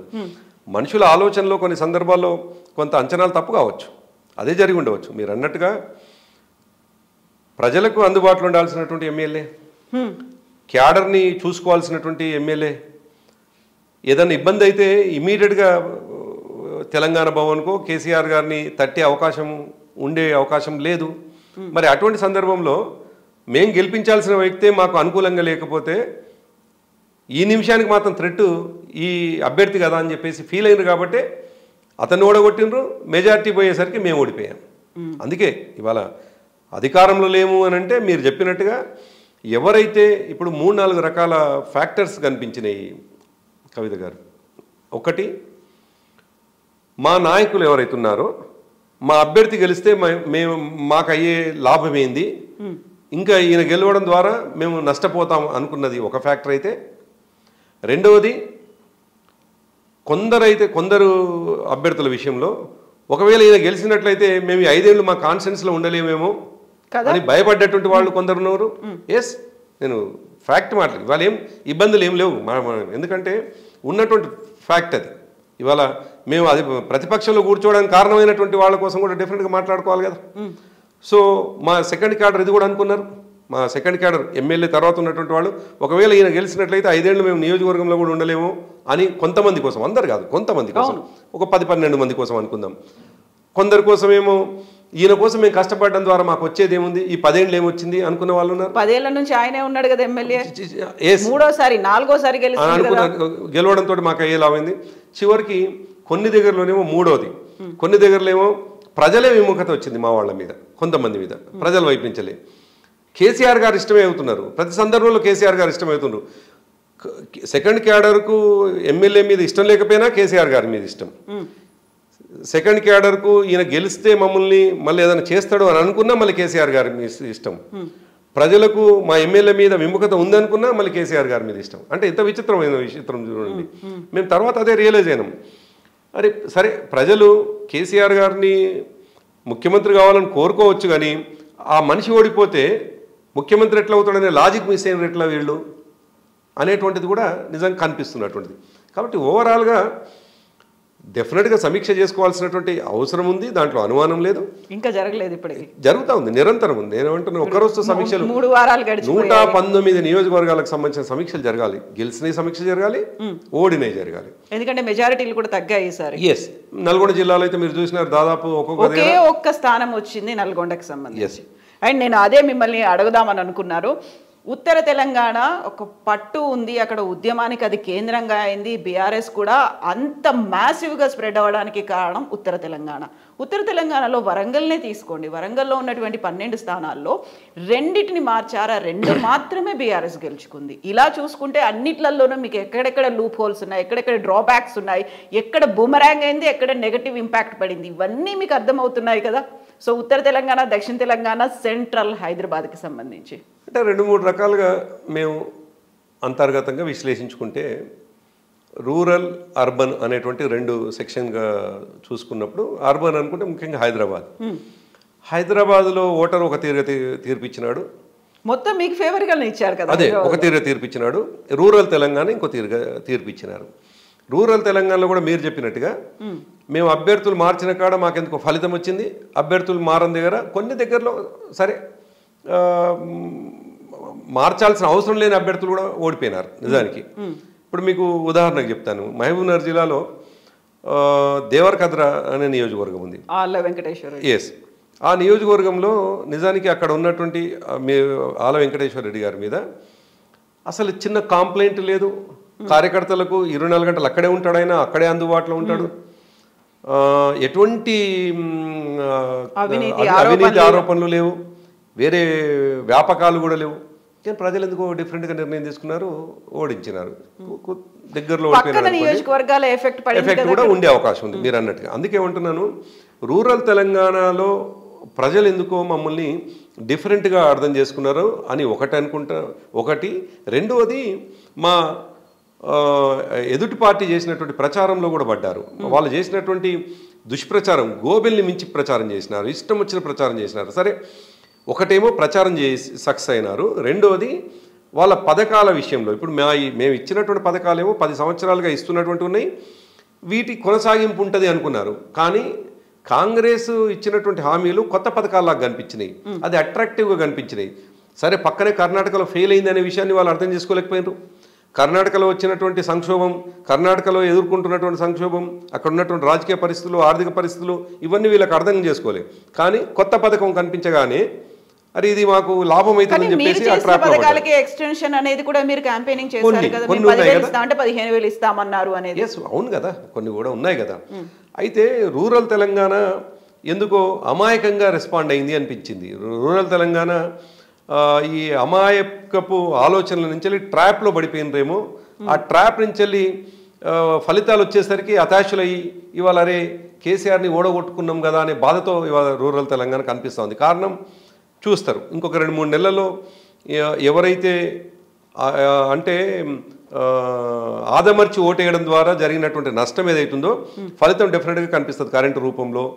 అదేవిధంగా ఆ 200 యూనిట్ల కరెంటు రూపంలో చాలా ఉన్నాయి ఇష్యూస్, చాలా దాదాపు వాళ్ళు చేసినటువంటి హామీలు అయితే 1,30,000 కోట్లు వాళ్ళు సంవత్సరానికి 1,30,000 కోట్లు ఇవాళ ఆయన్నే చాలా స్పష్టంగా చేతులు ఎత్తేసినాడు. ఆయన అసెంబ్లీలో చేతులు ఎత్తేసినాడు. అందుకే అదొక శ్వేతపత్రం అనేటువంటి ఒక కార్యక్రమం వాటి గురించి మనం మాట్లాడుకోవాల్సిన అవసరం ఉంది. మాట్లాడుకుందాము. కాదు నేను గుర్తు చేయాల్సినటువంటి అవసరం ఉంది. దాన్ని చేతులు ఎత్తడానికి ఆయన శ్వేతపత్రం అని ఒక మాట అన్నాడు. మళ్ళీ వాళ్ళు దాని కొనసాగింపుగా ఇవాళ కూడా ఏముంది ఖజానా అంతా ఖాళీ ఉంది అని మాట్లాడతారు. ఎస్, ఖజానాలో లంకె బిందెలు లేవు, ఖాళీ బిందెలే ఉన్నాయి అనే మాట ఆయన అన్నారు. బట్ దాని గురించి మనం మాట్లాడుకుందాం. కాకుండా మనం బీఆర్ఎస్కి సంబంధించి అయినటువంటి మాట, మీరు ఇప్పుడు ఒక మాట అన్నారు, కేసీఆర్ కేసీఆర్ కేసీఆర్, అక్కడ ప్రతి ఒక్కరికి అభిమానంగా చూసుకున్నారు. మా లీడర్ అనే ఒక ఫీల్ అయ్యేంతగా ఒక అసోసియేషన్, అటాచ్మెంట్, ఒక బంధం అనేది అంతలా డెవలప్ అయింది. ప్రతి చోట కేసీఆర్ 119 నియోజకవర్గాల్లో నేనే పోటీ చేస్తున్నానని, నన్ను చూసి ఓటేయండి అనుకున్నప్పుడు ఇవన్నీ సర్పాస్ అయిపోతాయి, ఇవన్నీ ఓవర్లాప్ అయిపోయి కేసీఆరే వస్తారు అని ఎందుకలా అనుకున్నారు? అంత వ్యతిరేకత, మీరే అన్నారు ఒక భయం అనేది వాళ్ళు నెలకొంది, మీకు నియోజకవర్గంలో ఉండలేమేమో అనేటువంటి సిచ్యువేషన్ ఉంది కొన్ని నియోజకవర్గాల్లో. ఎస్, అలాంటి సిచ్యువేషన్, అలాంటిది ఉన్నప్పుడు కూడా ఎందుకని చివరిలో అలాంటి వాళ్ళని ప్రమోట్ చేసి నన్ను చూసి ఓటేయండి అన్నప్పటికీ, లేకపోతే ఈ క్యాండిడేట్కి సపోర్ట్ చేస్తూ చేసినటువంటి క్యాంపెయిన్ రిసీవ్ చేసుకోరు కదా ప్రాపర్గా? అదే జరిగింది కదా. ఇప్పుడు మీరు అన్నట్టుగా రిసీవ్ చేసుకోలే కాబట్టి ఓటమి పాలైనాం.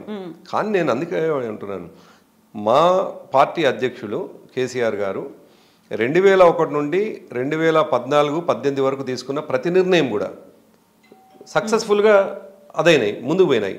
మేము నిజానికి విజయ తీరాలకు చేరినాం, దాంట్లో ఏమి ఇబ్బంది లేదు. వైఫల్యం చెందగానే మా కేసీఆర్ గారు తప్పు గారు, ఒక్కసారి వైఫల్యం చెందగానే ఒక్కసారి ఆయన ఫలితాలు రాకపోతే కేసీఆర్ గారు చేసింది మొత్తం తప్పే అనేటువంటి మాట ఎవరైనా మాట్లాడితే అది అమాయకత్వం అవుతుంది, లేకపోతే ఇంకా మూర్ఖత్వం అవుతుంది. ప్రతిసారి ఆయన అంచనాలో, ఇప్పుడు ఆయన అంచనాలు ఎవరిపైన ఉండాలి? ప్రజలపైన. ఆయన ఎక్స్పెక్టేషన్ ప్రజలపైన ఉంది. ప్రజల నుంచి వెళ్ళి వచ్చేటువంటి రెస్పాన్స్ ఏదైతుందో విరుద్ధమైనంత మాత్రాన ఆయన చేసినటువంటి తప్పుని చాలా బ్లండర్గా చూడాల్సినటువంటి అవసరం లేదని నేను అంటాను. ప్రజలు తను అనుకున్న రీతిలో రెస్పాండ్ కాలేదు, తను అనుకున్న రీతిలో స్పందించలేదు, కాబట్టి మా వాళ్ళని ఓడగొట్టినారు. ఆయన పట్ల ఇష్టం ఉంది, వాళ్ళ స్థానికంగా ఉన్నటువంటి అభ్యర్థి పట్ల వ్యతిరేకత ఉంది, అందుకే ఓడగొట్టినారు. అందుకే మా పార్టీ అధ్యక్షుడు కేసీఆర్ గారి పట్ల ఓడిపోయిన తర్వాత ఇవాళ ప్రజల్లో చూస్తే ఒక తండ్రిని, అంటే తండ్రికి ఎదురవుతున్నటువంటి బాధని, అరే అంటే ఇంటి పెద్ద ఎదుర్కొంటున్నటువంటి ఇబ్బందిని ఎట్లయితే ఫీల్ అవుతుందో తెలంగాణ సమాజం కూడా ఇవాళ అట్లా ఫీల్ అవుతున్నారు. అరే ఆయమన్న మనిషిని మేము వదులుకున్నాం కదా, ఇంత తప్పు చేసినాం ఏందన్నటువంటి రియలైజేషన్ ఇవాళ తెలంగాణ సొసైటీ నుంచి కనిపిస్తూ ఉంది. అఫ్కోర్స్ మీరు అనొచ్చు, మీకు ఎక్కడ కనిపించింది అనొచ్చు, మేము ప్రజలు తిరుగుతుంటే మాకు ఎదురవుతాం. అదే ఎమోషనల్ కనెక్ట్తో కేసీఆర్ బయటికి రావట్లేదా? డెఫినెట్గా ఉంటుంది కవిత. ఇప్పుడు 14 సంవత్సరాలు ప్రజలకు ఒక పెద్దన్నలాగా కనిపించినాడు ఆయన. 14 సంవత్సరాల మూమెంట్లో ఒక పెద్దన్నలాగా పనిచేసి అన్నిటినీ ఒకటి చేసి తెలంగాణ తీసుకొచ్చినాడు. 10 సంవత్సరాలు ఓ తండ్రిలాగా ఈ రాష్ట్రాన్ని, ఏ గ్రామంలో చివరి వ్యక్తికి ఏం అవసరం ఉందో హైదరాబాద్లో కూర్చొని అది అర్థం చేసుకొని ఆ చివరి వ్యక్తికి పోయేటట్టుగా పనిచేసినాడు. ఇన్ని రకాలుగా తెలంగాణ కోసం ఒక పెద్దన్నలాగా, తెలంగాణ అభివృద్ధి కోసం ఒక తండ్రిలాగా పనిచేసినటువంటి వ్యక్తికి ప్రజల్లో నుంచి అనుకున్న రీతిలో రెస్పాన్స్ రాకపోతే, పరాజయం పాలైతే సహజమైనటువంటి కొంత అసంతృప్తి ఉంటుంది, కొంత బాధ కూడా ఉంటుంది. బాధ ఉండకుండా మనుషులు, మనం ఏం రోబోట్లం కాదు, మరొకసారి చెప్తా ఉన్నాను, కాబట్టి సహజంగా ఉంటుంది. కాకపోతే కేసీఆర్ గారి గొప్పతనం ఏమిటంటే, నేను ఆ రోజు ప్రత్యక్షంగా ప్రగతి భవన్లో ఉన్నాను. నేను ఆ రోజు 3వ తారీఖు నాడు సాయంకాలం 3:30-4 ఆ ప్రాంతంలో నేను ప్రగతి భవన్లో, అందరం దాదాపు 15-20 మంది నాయకులం కూడా ఉన్నాం. మా అందరికీ ఆయన ఓదారుస్తున్నాడు, మేము ఓదార్చడం కాదు. కేసీఆర్ గారు ఉన్నటువంటి నాయకులని ఫలితాలని ఎట్లొచ్చినా కానీ వెల్కమ్ చేయాల్సి, రిసీవ్ చేసుకునే శక్తి ఉండాలి మన దగ్గర అని చెప్పేసి, అంతకంటే ముందు రోజు కూడా ఎగ్జిట్ పోల్ వచ్చిన మరుసటి రోజు అంటే 2వ తేదీ నాడు ఆయన అంచనా డెఫినెట్గా మనం అధికారంలోకి వస్తా ఉన్నాం. 30వ తారీఖు సాయంత్రం నుంచే వచ్చాయి కదా వచ్చినాయి ఎగ్జిట్ పోల్స్ వచ్చినాయి. 1-2వ తేదీ నాడు కూర్చున్నటువంటి సందర్భంలో వారికి అంచనా ఏంటంటే డెఫినెట్గా మళ్ళీ అధికారంలోకి వస్తూ ఉన్నాం. కానీ ఒకవేళ రాకున్నా కానీ ప్రతిపక్షంలో ఎట్లుండి కొట్లాడాలో మనం నేర్చుకోవాల్సిందే అని ఆయన ప్రిపేర్ అయి ఉన్నారు. ఆయనలో మిమ్మల్ని ఓదార్చారు అని చెప్పినప్పుడు నేను అదే క్వశ్చన్ మళ్ళీ మిమ్మల్ని వేస్తాను. ముందు అడిగింది మిమ్మల్ని ఓదార్చారు, సరే, కార్యకర్తలు కష్టపడి ఉన్నారు, వాళ్ళందరూ రీచ్ అవ్వలేదు ప్రగతి భవన్ దాకా. అండ్ ఒక ఎమోషన్ కనెక్ట్ని డెవలప్ చేసుకున్నటువంటి ప్రజల దగ్గరికి కూడా మెసేజ్ అనేది వెళ్ళలేదు. హాస్పిటల్ నుంచి ఇచ్చారు, ఒక 2 నిమిషాల వీడియో, హాస్పిటల్కి రావద్దు అనేటువంటి ఒక ఎమోషనల్ మెసేజ్ అయితే అక్కడ నుంచి వచ్చింది. బట్ ఈ ఓదార్పుకు సంబంధించినటువంటి మెసేజ్ ఇంకా పబ్లిక్కి చేరలేదు కదా. అంటే మీరేమంటారంటే మాకున్న 70 లక్షల మంది సభ్యత్వం ఏదైతుందో ప్రతి కార్యకర్తను రీచ్ కావాలి అంటారు. అసలు నిజంగా కూడా రోజు 70 లక్షల మందిని సాధ్యమయ్యే అవకాశం ఉందా? నేను పర్సనల్గా వెళ్ళమనట్లేదు. ఎలా అయితే వీడియో రూపంలో రిలీజ్ చేశారో అలా మీ 70 లక్షల మంది కార్యకర్తలకు ఇంటర్నల్గా ఉండేటువంటి వాట్సాప్ గ్రూపుల్లోనో మీకున్నటువంటి సపరేట్ ఎస్టాబ్లిష్మెంట్లో అయినా అలా వెళ్ళిందా మెసేజ్ అయినా? కేటీఆర్ గారి ద్వారా ఇప్పటికి మా క్యాడర్కి అంతా కూడా కేసీఆర్ గారు, నేను అదే అంటున్నా, కేసీఆర్ గారి సందేశం కేటీఆర్ గారి ద్వారా దాదాపు మా క్యాడర్కి అంతా వెళ్ళింది. మా క్యాడర్ ప్రతి ఒక్కరికి కూడా కేసీఆర్ గారి ఫీలింగ్స్ని, కేసీఆర్ గారు అండగా ఉంటామనేటువంటి మాటని మా కేటీఆర్ గారి ద్వారా, ఎందుకంటే మాకు కేసీఆర్ గారి తర్వాత కేటీఆర్ గారే మా వర్కింగ్ ప్రెసిడెంట్, వారి మాటనే డెఫినెట్గా కేసీఆర్ గారి మాటలాగానే మేము భావిస్తాము. కాబట్టి ఇప్పటికీ మా క్యాడర్కి వెళ్ళింది, ఎటువంటి ఇబ్బంది లేదు. ఇంకా మీరు ఓదార్పు అనేటువంటి మాట, ఓదార్పు మీన్స్ మేము బాధపడదేం కాదు, మేమేం బాధపడ్డదేం లేదు. నిజానికి ఉన్నటువంటి వాళ్ళం అందరం కూడా మెచ్యూర్డ్గా ఉన్నటువంటి, ఇంతకాలం దాదాపు 2-3 దశాబ్దాలుగా రాజకీయాల్లో ఉన్నటువంటి వాళ్ళం, అనేక ఒడుదుడుకులు చూసినటువంటి వాళ్ళం. కాకపోతే తప్పకుండా అధికారంలోకి వస్తాము అనేటువంటి వాతావరణం నుంచి వెళ్ళి ఒకేసారి ఓడిపోయినప్పుడు సహజంగా ప్యానిక్ అవుతాం. మాకున్నటువంటి అనుభవం వేరు, కేసీఆర్ గారి అనుభవం వేరు. కేసీఆర్ గారు మేము ఊహించింది, కేసీఆర్ గారిలో భిన్నమైనటువంటి మేము భిన్నంగా ఊహించినాం. కానీ ఆయన ఎంత గంభీరమైనటువంటి పరిస్థితిలో ఎంత అదిగా ఉన్నారంటే బయట సొసైటీ నమ్మదు, అసలు బయట సొసైటీ ఆశ్చర్యపోతుంది. ఎగ్జాక్ట్లీ, ఆయన ఎంత గంభీరంగా ఉన్నారని చెప్పినప్పటికీ రిజల్ట్స్ తర్వాత, ఓటమి తర్వాత మొహం చాటేశారు, అందుకే బయటికి రావట్లేదని. ఫర్గెట్ అబౌట్ దట్ యాక్సిడెంట్, అక్కడ అయినటువంటి సర్జరీలు ఇవన్నీ కాకుండా ఫేస్ చేయలేకపోతున్నారు, బయటికి రాలేకపోతున్నారు అనే మాట. అది కేసీఆర్ గారి నుంచి అటువంటిది ఆయన ఫేస్ చేయలేడు, ఆయన బయటికి రాలేడు అనేటువంటి ప్రశ్నే సరైంది కాదని నేను అంటాను కవిత. ఎందుకంటున్నానంటే కేసీఆర్ గారు వారు యుద్ధవీరుడు, ఆయన అనేక యుద్ధాలను గెలిచినటువంటి ఆయనకు అసలు అపజయాలు లేవు. ఎప్పుడో ఒకసారి 83లో మొదటిసారి పోటీ చేసినప్పుడు అపజయం, మళ్ళీ మన కామారెడ్డిలో అపజయం తప్ప ఆయన జీవితంలో అపజయం లేదు ఆయన వ్యక్తిగతంగా. ఇక ఆయన పోతున్నటువంటి క్రమంలో ఎంచుకున్న ప్రతి అంశంలో, ప్రతి రంగంలో ఆయన విజయవంతంగానే ముందుకు పోయినారు. ఆయన రాజకీయ రంగానికి వచ్చినాక ప్రతి విషయంలో ఒక అడుగు ముందు పడుతూ పోయిందే తప్ప చివరికి ముఖ్యమంత్రిగా ఆయనకు అవకాశం వచ్చింది. సో ఆయన పట్టుదల, ఆయన కృషి, ఆయన నేర్పరితనం, ఆయన చాణక్య నీతి ఇవన్నీ కూడా డెఫినెట్గా ఉన్నాయి. కాబట్టి ఆయన ఎక్కడో భయపడ్డట్టుగా లేదు, ఎక్కడో బాధతో ఇంట్లోనే ఉన్నట్టుగా ముఖం చాటేసేటువంటి పరిస్థితి కేసీఆర్ గారి లాంటి నాయకుడిని, అంత గొప్పగా ప్రజలకు ఒక అదిగా ఉపడేటువంటి మనిషిని మనం అట్లా ఊహించడం మన అమాయకత్వం అవుతుంది. కేసీఆర్ గారు ఒక అడుగు వెనకేస్తే, పులి ఒక అడుగు వెనకేస్తే అది అంతే స్పీడ్గా దాడికి సిద్ధమవుతుంది అనుకోవాలి తప్ప, పులి వెనుకకు అడుగేసింది, సింహం ఒక అడుగు వెనకేసింది అని అంటే అది వెనక్కి తలదిప్పి పారిపోవడానికి అని అనుకోవడానికి లేదు. అందుకే కేసీఆర్ గారు సింహం లాంటి వారు. ఆయన ఒక అడుగు వెనకేసిండ్రు అంటే కాలు దువ్వడానికి వెనక్కి కనిపిస్తుంది. ఈ సందర్భం అది కాకపోవచ్చు, కానీ ప్రతి సందర్భంలో కూడా ఆయన 4 రోజులు మౌనంగా ఉన్నారంటే అంతే ఉత్సాహంతో, అంతే ఉత్తేజంతో మళ్ళీ సమాజంలో ఆయన మార్పు చూపించడానికే ఆయన చేసుకునేటువంటి వ్యూహాలు ఉంటాయి. అది వెనక ఉన్నటువంటి వ్యూహం ఏంటి? ఇంత సైలెంట్ గా ఉన్నారు అంటే ఇంకా వెనకాల ఏదో వ్యూహం ఉంది అనుకోవాలా? డెఫినెట్ గా ఇంతే ఉత్తేజంతో మళ్ళీ ప్రజల మధ్యకు వస్తారు, అతి తొందరలో ప్రజల మధ్యకు వస్తారు. ఈ ప్రభుత్వం ఇచ్చినటువంటి హామీలని ప్రజలకు అందేటట్టుగా మెడలు వంచి చేయించే బాధ్యత తీసుకుంటారు. ప్రతిపక్షంలో ఉండగా కానీ ముఖ్యమంత్రి ఉండగా మాత్రమే చేయాల్సినటువంటి ఏం లేదు. ఆయన ఒక సోషల్ రెస్పాన్సిబిలిటీ ఉన్నటువంటి మనిషిగా, ఒక ప్రధాన ప్రతిపక్ష నాయకుడిగా ఇచ్చినటువంటి హామీలు, ఆ హామీలని అమలు చేసేటువంటి బాధ్యతని కాంగ్రెస్ పార్టీ మెడలోంచి చేయించేటువంటి పని ఆయన తీసుకుంటారు. అది ప్రజలకు లాభం అయ్యేటువంటి పని చేస్తారు ఆయన.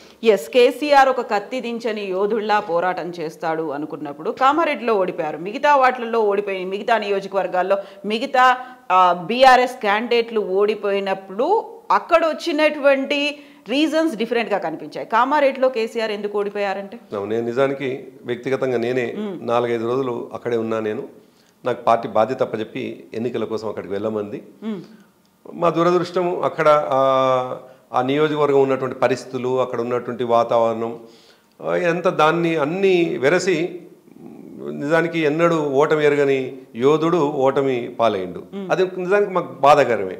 ఎందుకంటే నేను ఇక్కడ వార్ రూమ్లో ఉన్నటువంటి వ్యక్తిని హుటాహుటిగా కామారెడ్డి కూడా వెళ్ళినను అని అంటే ఆడ పరిస్థితులు బాగలేవు అనే ఉద్దేశంతో పార్టీ కూడా పంపింది. నిజానికి ఆ ఓటమికి అనేక కారణాలున్నాయి. ఒక మనం 20 నిమిషాల ఇంటర్వ్యూతో విశ్లేషించుకునేటువంటివి కావు. డెఫినెట్గా దాన్ని అన్ని సరి చేసుకోవాల్సినటువంటి అదొక గుణపాఠం కూడా మాకు. నిజానికి మేము దాంట్లో ఏం ఇబ్బంది పడం, ఆ పదం వాడడానికి కూడా ఏం ఇబ్బంది పడం. కామారెడ్డి లాంటి నియోజకవర్గంలో అంత గొప్ప యోధుడు పోటీ చేయడానికి పోయే ముందు డెఫినెట్గా మనం పరిస్థితులు అర్థం చేసుకోవాల్సినటువంటి అవసరం ఉండే. సరే, అక్కడ ప్రజలు మాకు 2వ స్థానంలో నిలబెట్టినారు. కొంత బాధ ఉన్నది, దాంట్లో అనుమానం లేదు. కానీ అక్కడ ఉన్న ప్రజల్ని అంచనా వేసుకోవడంలో మా పొరపాటు జరిగిందనేది మాకు కనిపిస్తున్నది. సో అంచనా వేయడంలో పొరపాటు అనేది చాలా నియోజకవర్గాల్లో కనిపించింది. ఇంతకుముందు మనం మాట్లాడుకున్నట్టుగా వ్యతిరేకత, అసంతృప్తి వీటన్నిటితో పాటుగా దళిత ఎమ్మెల్యేలు కూడా దళిత బంధుకు సంబంధించి అక్కడ అవినీతి అక్రమాలకు పాల్పడ్డారు అనేటువంటిది ఉంది. డబుల్ బెడ్రూమ్లకు సంబంధించినటువంటి ఇష్యూస్ అనేవి ఉన్నాయి. మిగతా మీరేవైతే సంక్షేమ పథకాలు చెప్తున్నారో అవన్నీ అందరికీ చేరలేదు. దాంట్లో కూడా స్థానిక ఎమ్మెల్యేల చేతివాటం ఉంది అనేది ఉంది. భూ కబ్జాలు, ఇసుక దందాలు ఇలాంటివన్నీ ఉన్నాయని తెలిసినప్పుడు మార్చాలి అనేది ఇంటెలిజెన్స్ రిపోర్టు కూడా వచ్చినప్పుడు అక్కడ మీకు ప్రతి నియోజకవర్గంలో ఒక 4-5 ఆస్పిరెంట్స్ కూడా కనిపించినప్పుడు వాళ్ళలో ఎవరో బెటర్ చాయిస్ ఉన్నారు, వాళ్ళ దగ్గరికి వెళ్తే బాగుంటుంది అనేటువంటి ఇలాంటి ఇంటర్నల్ సర్వేస్ అన్నీ చేసినప్పుడు అటువైపు వెళ్ళకపోవడం అంటే విజయం సాధిస్తే ఒకవేళ మా ప్రభుత్వం వచ్చి ఉంటే మీరు అడిగిన 10 ప్రశ్నలు ఒక ప్రశ్న కూడా ఉత్పన్నమయ్యేది కాదు. మేము ఓడిపోయినాం కాబట్టి ఈ ప్రశ్నలు మీరు అడిగింది ఇంకా 10 ప్రశ్నలే. ఇంకా వీళ్ళైతే ఇంకో 10 ప్రశ్నలు ఇంకా ఉన్నాయి సొసైటీలో మా మీద విమర్శించడానికి. కాబట్టి ఇవన్నీ కూడా ఒక యుద్ధం ముగిసినాక ఓటమి పాలైనటువంటి జట్టు పైన వచ్చేటువంటి అనేక రకాలైనటువంటి విమర్శల్లో ఇవి కూడా ఒక విమర్శ. కాబట్టి దాన్ని అంత సీరియస్గా తీసుకోవద్దు అని నేను అనను. డెఫినెట్గా విశ్లేషించుకోవాలి. కానీ అవి మాత్రమే కారణం ఏం కాదు. వాటిని ఇప్పుడు మనకు ఫలితం వచ్చిన తర్వాత అర్థమవుతున్నది. ఈ ఫలితం ఇట్లా రాబోతుందని ముందే మా పార్టీ అధ్యక్షులు కేసీఆర్ గారితో పాటు కింది వరకు అట్నే ఆలోచించుంటేనేమో అట్లా కాదు. మనం ఇప్పటికీ బోల్డ్ అనే అంశాల గురించి మాట్లాడుకున్నప్పటికీ తెలంగాణ పునర్నిర్మాణంలో తన మెదడును కరిగించి నేను పునర్నిర్మిస్తున్నాను, నా శక్తినంతా ధారపోస్తున్నాను అని ఇంత చెప్పుకున్నప్పుడు ప్రజల్లో నిజంగానే అంత ఆలోచన కలిగిందా? అంటే కలిగింది కాబట్టి 2018లో మమ్మల్ని గెలిపించినారు. నిజానికి ప్రజల్ని మనం విమర్శించకూడదు, ప్రజల మీద నిందలేయకూడదు కూడా. ప్రజల్ని ప్రజల్లాగే చూడాలి. ప్రజలు వివిధ రకాల సెగ్మెంట్స్ ఉంటాయి, వివిధ రకాల వాళ్ళు ఉంటారు. కొన్ని వాటికి ఇన్ఫ్లుయెన్స్ అయ్యేటువంటి సెక్షన్స్ కూడా ఉంటాయి. ఆ ఇన్ఫ్లుయెన్స్ అయినటువంటి ఏంటి అంటే మనకు కనిపిస్తున్నటువంటి కాంగ్రెస్ పార్టీ ఇష్టం వచ్చినటువంటి హామీలు అవి 130 కోట్లకు ఉంటాయో సరే వాళ్ళు ఎట్లా చేస్తారో చూడాల్సినటువంటిది. సో కొత్తదనాన్ని కోరుకున్నారు అనేది అయితే కనిపిస్తున్నది. మార్పును కోరుకున్నారు. మార్పు అనే కంటే కూడా కొత్తదనాన్ని కోరుకున్నారు. ఈ పార్టీ వస్తే మాకు ఇంకా కొద్ది అదనంగా వీళ్ళు చేసినటువంటిది కాకుండా ఇంకా అదనంగా ఏదో వస్తుంది అనేది రూరల్ తెలంగాణ అనుకుంది. అందుకే అర్బన్ తెలంగాణ, రూరల్ తెలంగాణ అని ఇంతకుముందు నేను ప్రస్తావించినాను. అర్బన్ తెలంగాణ అంటే ముఖ్యంగా హైదరాబాద్లో ప్రజలు చాలా స్పష్టంగా సుస్థిరత కోరుకున్నారు, డెవలప్మెంట్ కోరుకున్నారు, సెక్యూరిటీ కోరుకున్నారు. ఇవన్నీ హైదరాబాద్లో వాళ్ళకి కనిపించినాయి. ఇక్కడ ఉంటే మాకేం సుస్థిరత, మాకేం ఇబ్బంది లేదు, సెక్యూరిటీ, ప్రభుత్వం సుస్థిరంగా ఉంటేనే లాభాలు జరుగుతాయని, ఈ ప్రభుత్వం ఉంటే అభివృద్ధి జరుగుతుందని ఇన్ని రకాలుగా ఆలోచించిన ఒకే రకమైనటువంటి నిర్ణయం జరిగింది. ఇక్కడ ఫలితం కూడా అట్నే వచ్చింది. కానీ రూరల్ తెలంగాణలో ప్రజలు కొంత డిఫరెంట్గా కనిపించినారు. సరే, మీరు అన్నట్టుగా కేసీఆర్ గారు ఇంత చాణక్య నీతితో ఉంటారు, బాగా ఆలోచిస్తారు, ఎందుకు ఇట్లా జరిగింది అని అనుకున్నప్పుడు డెఫినెట్గా ప్రజలపైన మనం విశ్వాసం పెట్టినప్పుడు ప్రజల నుంచి వచ్చేటువంటి రెస్పాన్స్ని ప్రజల్ని నిందేసేటువంటి పరిస్థితుల్లో వాళ్ళు అట్లా రెస్పాండ్ అయినారు. రెస్పాండ్ కావడం కారణం నేను చెప్పినాను, కాంగ్రెస్ పార్టీ ఇచ్చినటువంటి ఇష్టం వచ్చిన అవి హామీలు. కాబట్టి దాన్ని అంచనా వేయడంలో మా వైఫల్యము కంటే కూడా వాళ్ళ ఎక్స్పెక్టేషన్స్ ఎక్కున్నాయి. నేను మా వైఫల్యం అనే కంటే కూడా వారి ఎక్స్పెక్టేషన్స్ ఎక్కున్నాయి కాబట్టి మాకు వ్యతిరేకమైనటువంటి నిర్ణయం తీసుకున్నట్టు. ఇంతకు మించి కావాలని, ఇంతకు మించి చేస్తారనే ఒక మార్పు కోరుకున్నారు అనుకోవచ్చు. ఎస్, అంటే చేస్తారు అని నమ్మకం ఉందా లేదా తెలీదు, చేస్తారేమో అనేటువంటి ఒక ఆశతో మాత్రం వెళ్ళినారు. ఆశతోనే వెళ్ళినారంట. నేను నమ్మకం వేరు, ఆశ వేరు. నమ్మకానికి ఆశకి మధ్యలో చాలా గ్యాప్ ఉన్నది. నమ్మకమేమో కంపల్సరీ చేసి అది కేసీఆర్ గారి పైన ఉన్నది. ఆశనేమో టెంపరీగా వీరు. అందుకే ఆ ఆశ ఎంత తొందరగా తేలిపోతుంది అనేటువంటిది మనకు అది తొందరలో తెలుస్తుంది. కాబట్టి ఆశ వైపు ప్రజలు, అందుకే అంటున్నాను, ప్రజల్ని నిందించవద్దు. ప్రజల్ని నిందించే పని నేను చేయను, మా పార్టీ చేయదు. సరే చూద్దాం, ఒకవేళ వాళ్ళు ఆశించినట్టుగా ప్రభుత్వం చేస్తుందా చేయదా, చేయకపోతే మా పాత్ర ఏంది మేము అది నిర్ణయించుకోవాల్సినటువంటి అవసరం అయితే ఉంది. మాకు దశాబ్దంలోనే శతాబ్దం అభివృద్ధి చేశామన్నారు. 21 రోజుల పాటు సెలబ్రేషన్స్, 21 రోజుల్లో వివిధ డిపార్ట్మెంట్స్కి సంబంధించినటువంటి డెవలప్మెంటల్ యాక్టివిటీస్ మేమేం చేశాము అనేది చూపించారు. బట్ అదంతా కాదు, అప్పుల కుప్పగా మారిపోయింది అనేటువంటి ఒక విమర్శ, దానికి సంబంధించినటువంటి లెక్కలన్నీ రేవంత్ సర్కార్ బయటపెడుతోంది. ఎట్ ద సేమ్ టైం మీరు పునర్నిర్మాణంలో భాగంగా నిర్మించినటువంటి కాళేశ్వరం ప్రాజెక్టు కూడా, దానికి సంబంధించి కూడా ఇప్పుడు మంత్రుల బృందం వెళ్తోంది. అక్కడ అవకతవకలు జరిగాయి, నిర్మాణం ప్రాపర్గా లేదు, లోపాలు ఉన్నాయి. వీటన్నిటి మీద ఫోకస్ పెట్టడం అనేది ఎలా చూస్తున్నారు? మమ్మల్ని 5 సంవత్సరాల నుంచి విమర్శిస్తున్నారు కవిత. ఇవాళ ఏం కొత్తగా ఏం విమర్శించట్లేదు. కాంగ్రెస్ పార్టీ, ముఖ్యంగా కాంగ్రెస్ పార్టీతో పాటు మిగతా రాజకీయ పార్టీలు కూడా మేము చేసేటువంటి ప్రతి కార్యక్రమాన్ని విమర్శిస్తున్నారు. విమర్శించుడు ఏంది, అప్పులు చేసినామని. అసలు అప్పులు చేస్తున్నాము అని విమర్శించేటువంటి రాజకీయ పార్టీ వాళ్ళు అధికారంలో ఉన్నటువంటి ఆ రాష్ట్రాల్లో అసలు అప్పులు చేయకుండానే అధికారంలో ఉందా అనేది తేల్చుకోవాలి ఒకటి. అయితే ఇక్కడ ఆ రాష్ట్రాలతో కంపేర్ చేసుకోవాలనుకున్నప్పుడు కర్ణాటకనో లేకుంటే రాజస్థానో మధ్యప్రదేశో లేకుంటే ఇంకో ఛత్తీస్గఢో తీసుకున్నప్పుడు దానికి తెలంగాణ రాష్ట్రానికి డిఫరెన్స్ ఉంది. తెలంగాణ రాష్ట్రం ఇప్పుడు ఏర్పడింది, ఆ రాష్ట్రాలు ఎప్పుడో ఏర్పడ్డాయి. ఈ 10 ఏళ్లలో జరిగినటువంటి అభివృద్ధితో పాటుగా అప్పులు అనేవి రైట్ ఫ్రమ్ ద స్క్రాచ్ అంటారు కదా, స్టార్టింగ్ ఫ్రమ్ స్క్రాచ్ అనేది అక్కడి నుంచి డెవలప్ అయింది కదా. మిగతా వాటితో కంపారిజన్ అనేది నేను అవన్నీ కంప్లీట్ చేస్తాను. అందుకే అయితే ఏ రాష్ట్రమైనా అప్పులు చేయకుండా అభివృద్ధి సాధ్యం కాదు. రాష్ట్రాలే కాదు, ఈ దేశం కూడా. నరేంద్ర మోడీ గారు అధికారంలోకి వచ్చినాడు, 55 లక్షల కోట్ల అప్పు ఉంది దేశానికి. బహుశా ఇప్పుడు 155 లక్షల కోట్ల అప్పుకు పోయింది. అప్పు చేయకుండా ఏ దేశం లేదు, ఏ రాష్ట్రం లేదు. ఇంకా ఆశ్చర్యపోతే మీరు, అగ్రరాజ్యమైనటువంటి అభివృద్ధి చెందిన దేశమైనటువంటి అమెరికా కూడా అప్పుల్లోనే ఉన్నది. అప్పులు లేని రాజ్యము, రాష్ట్రము, దేశము ఈ ప్రపంచంలో లేవు. అప్పులు చేసి డెఫినెట్గా చేసుకోవాలి. ఎందుకంటే డెఫినెట్గా సంక్షేమ రాష్ట్రాలుగా, సంక్షేమ దేశాలుగా ఉన్నాయి ఇప్పుడు. ఈవెన్ అమెరికా లాంటి దేశంలో కూడా సంక్షేమం ఉన్నది. సంక్షేమం లేదు, మేము సంక్షేమం వైపు ఎక్కువ పెట్టినామని విమర్శ చేసిన అమెరికాలో కూడా సంక్షేమం ఉంది. సో ఇక ఎందుకు అప్పులు చేసినామనే వివరాల్లోకి వచ్చినప్పుడు, చేసినటువంటి అప్పులు ఏమిటి ఏంది అనేది చాలా వివరంగా, అంతకంటే ముందు ఇంకొక అడుగు ముందుకేసి దానికి రిలవెంట్గా ఉండడానికి చెప్పాల్సింది, అసలు రేవంత్ రెడ్డి గారికి దాదాపు 5 సంవత్సరాల నుంచి ఆయన పార్టీ మేము అప్పులు చేసినామని చెప్పేసి మాట్లాడుతున్నది. ఊరికే గాలికి మాట్లాడుతున్నారా? ఊరికే విమర్శించడానికి మాత్రమే మాట్లాడినరా? లేదు, మొన్న అధికారం వచ్చినప్పుడు మాత్రమే మీకు మేము అప్పులు చేసినామనే విషయం తెలిసిందా? ఒకవేళ మొన్ననే తెలుసుంటే ఇన్ని రోజులు మాట్లాడింది అబద్ధం అనేది కదా, ఊరికే గోబెల్ ప్రచారం చేసిరు అనుకోవాల్సిందే కదా. ఒకవేళ ఆనాడు చేసింది మీరు తెలిసే చేసిండ్రు అంటే ఇవాళ మీరు అప్పులు చేస్తున్నాము అనేటువంటి మాట అసెంబ్లీలో మాట్లాడుతున్నారు అని అంటే మీరు చేతులు ఎత్తేసినట్లు లెక్క. మీరు అది పరిపాలన చేయలేక, మీ చేతగాక పరిపాలన సాగించడం ఇక ముందు సాధ్యం కాదు, ఇప్పుడే మీకు ఉన్నటువంటి స్థితిది, మేము హ్యాండ్స్ అప్ అని చెప్పడానికి మీరు అసెంబ్లీలో చేసినటువంటి ఆ దుర్మార్గమైనటువంటి చర్యగాని బాగా. ఎందుకంటున్నారంటే అధికారంలోకి వచ్చినటువంటి ఏ పార్టీ అయినా అని, ఇప్పుడు ఈ రాష్ట్రంలో మొదటిసారి కాంగ్రెస్ పార్టీ అధికారంలోకి రాలేదు. ఈ ప్రభుత్వ మార్పిడులు అనేటువంటిది దేశంలో జరిగినాయి, రాష్ట్రాల్లో జరుగుతూ ఉంటాయి.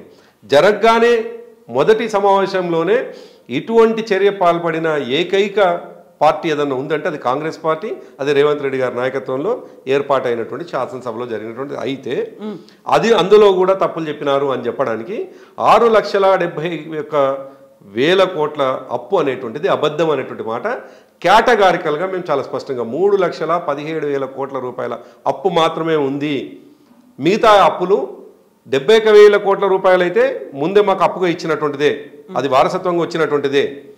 మిగతా అన్నీ కూడా ఈ కార్పొరేషన్లకు సంబంధించి, కార్పొరేషన్ల ఆస్తులు ఉన్నాయి, ఆస్తులే కాకుండా ఇంకా రావాల్సినటువంటి రిటర్న్స్ ఉన్నాయి. ఇవన్నిటిని కూడా ఓన్లీ లెక్కల కోసం మాత్రమే, ఇంత పెద్ద ఫిగర్ని చూపించడం కోసం మాత్రమే 6,70,000 కోట్ల రూపాయలు సూచించినటువంటి విషయాన్ని ప్రజలు నవ్వుకుంటున్నారు. వాళ్ళ కాంగ్రెస్ పార్టీ చేసినటువంటి ఎకనామిస్టులు నవ్వుకుంటున్నారు. అప్పుల శ్వేతపత్రం, ఆస్తుల శ్వేతపత్రం, ఈ రెండిట్లలో కూడా అప్పుల లెక్కలు అనేవి డబుల్ అవుతున్నాయి. అయితే ఇప్పటిదాకా మీరు చెప్పింది 10 సంవత్సరాల్లో మీ గవర్నమెంటే ఉంది కాబట్టి, మీ అధికారులే ఉన్నారు కాబట్టి వాళ్ళే చేసినటువంటి లెక్కలు. ఇప్పుడు అధికారం అంతా మారిపోయింది కాబట్టి లోపలికి వెళ్తున్నారు, లోతులకు వెళ్ళి తవ్వి చూస్తే లెక్కలు తేడాలు కనిపిస్తున్నాయి. అందుకే డబుల్ అనేది ఉంది అనేది. అది కాదు కవిత. ఇప్పుడు మేము లెక్కలు అనేటువంటిది స్పెసిఫిక్గా చెప్తున్నాం, ఏ లెక్క దేనికనే విషయం చెప్తున్నాం. అది తప్పు అనేటువంటి మాటని వాళ్ళు మేము శ్వేతపత్రం విడుదల చేసిన తర్వాత వాళ్ళ నుంచి వెళ్ళి ఏ అంకె తక్కువ చెప్పాలి. కార్పొరేషన్లకు సంబంధించిన లోన్ల విషయంలో కూడా చాలా సైంటిఫిక్గా చెప్పినాం మేము.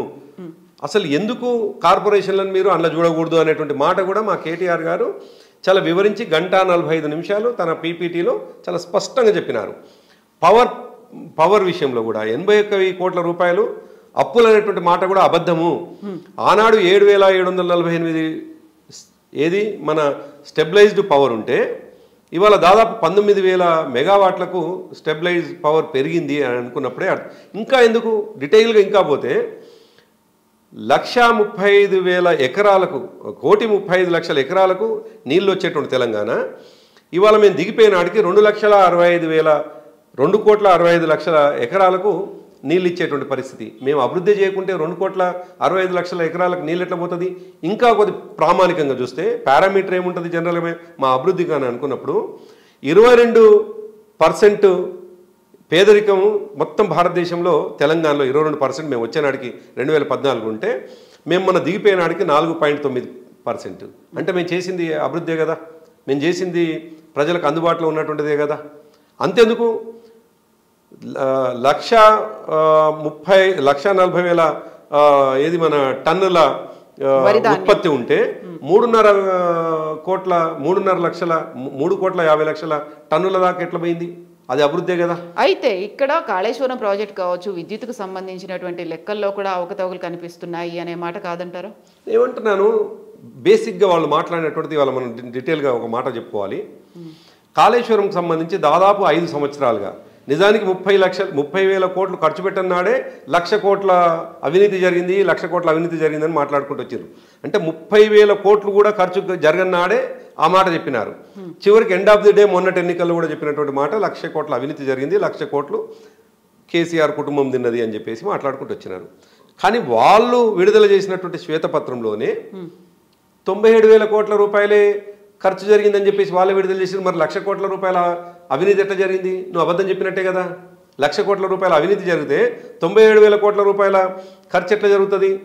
97,000 కోట్ల రూపాయలేమో కాళేశ్వరం మొత్తం ఎంటైర్ ప్రాజెక్టు ఖర్చు అయితే 1,00,000 కోట్ల రూపాయలు అంటే నువ్వు అన్నదే అని అని అని అబద్ధము నిజాన్ని చేసే ప్రయత్నం చేసినాం అనేది స్పష్టంగా కనిపిస్తుంది. ఒకటైతే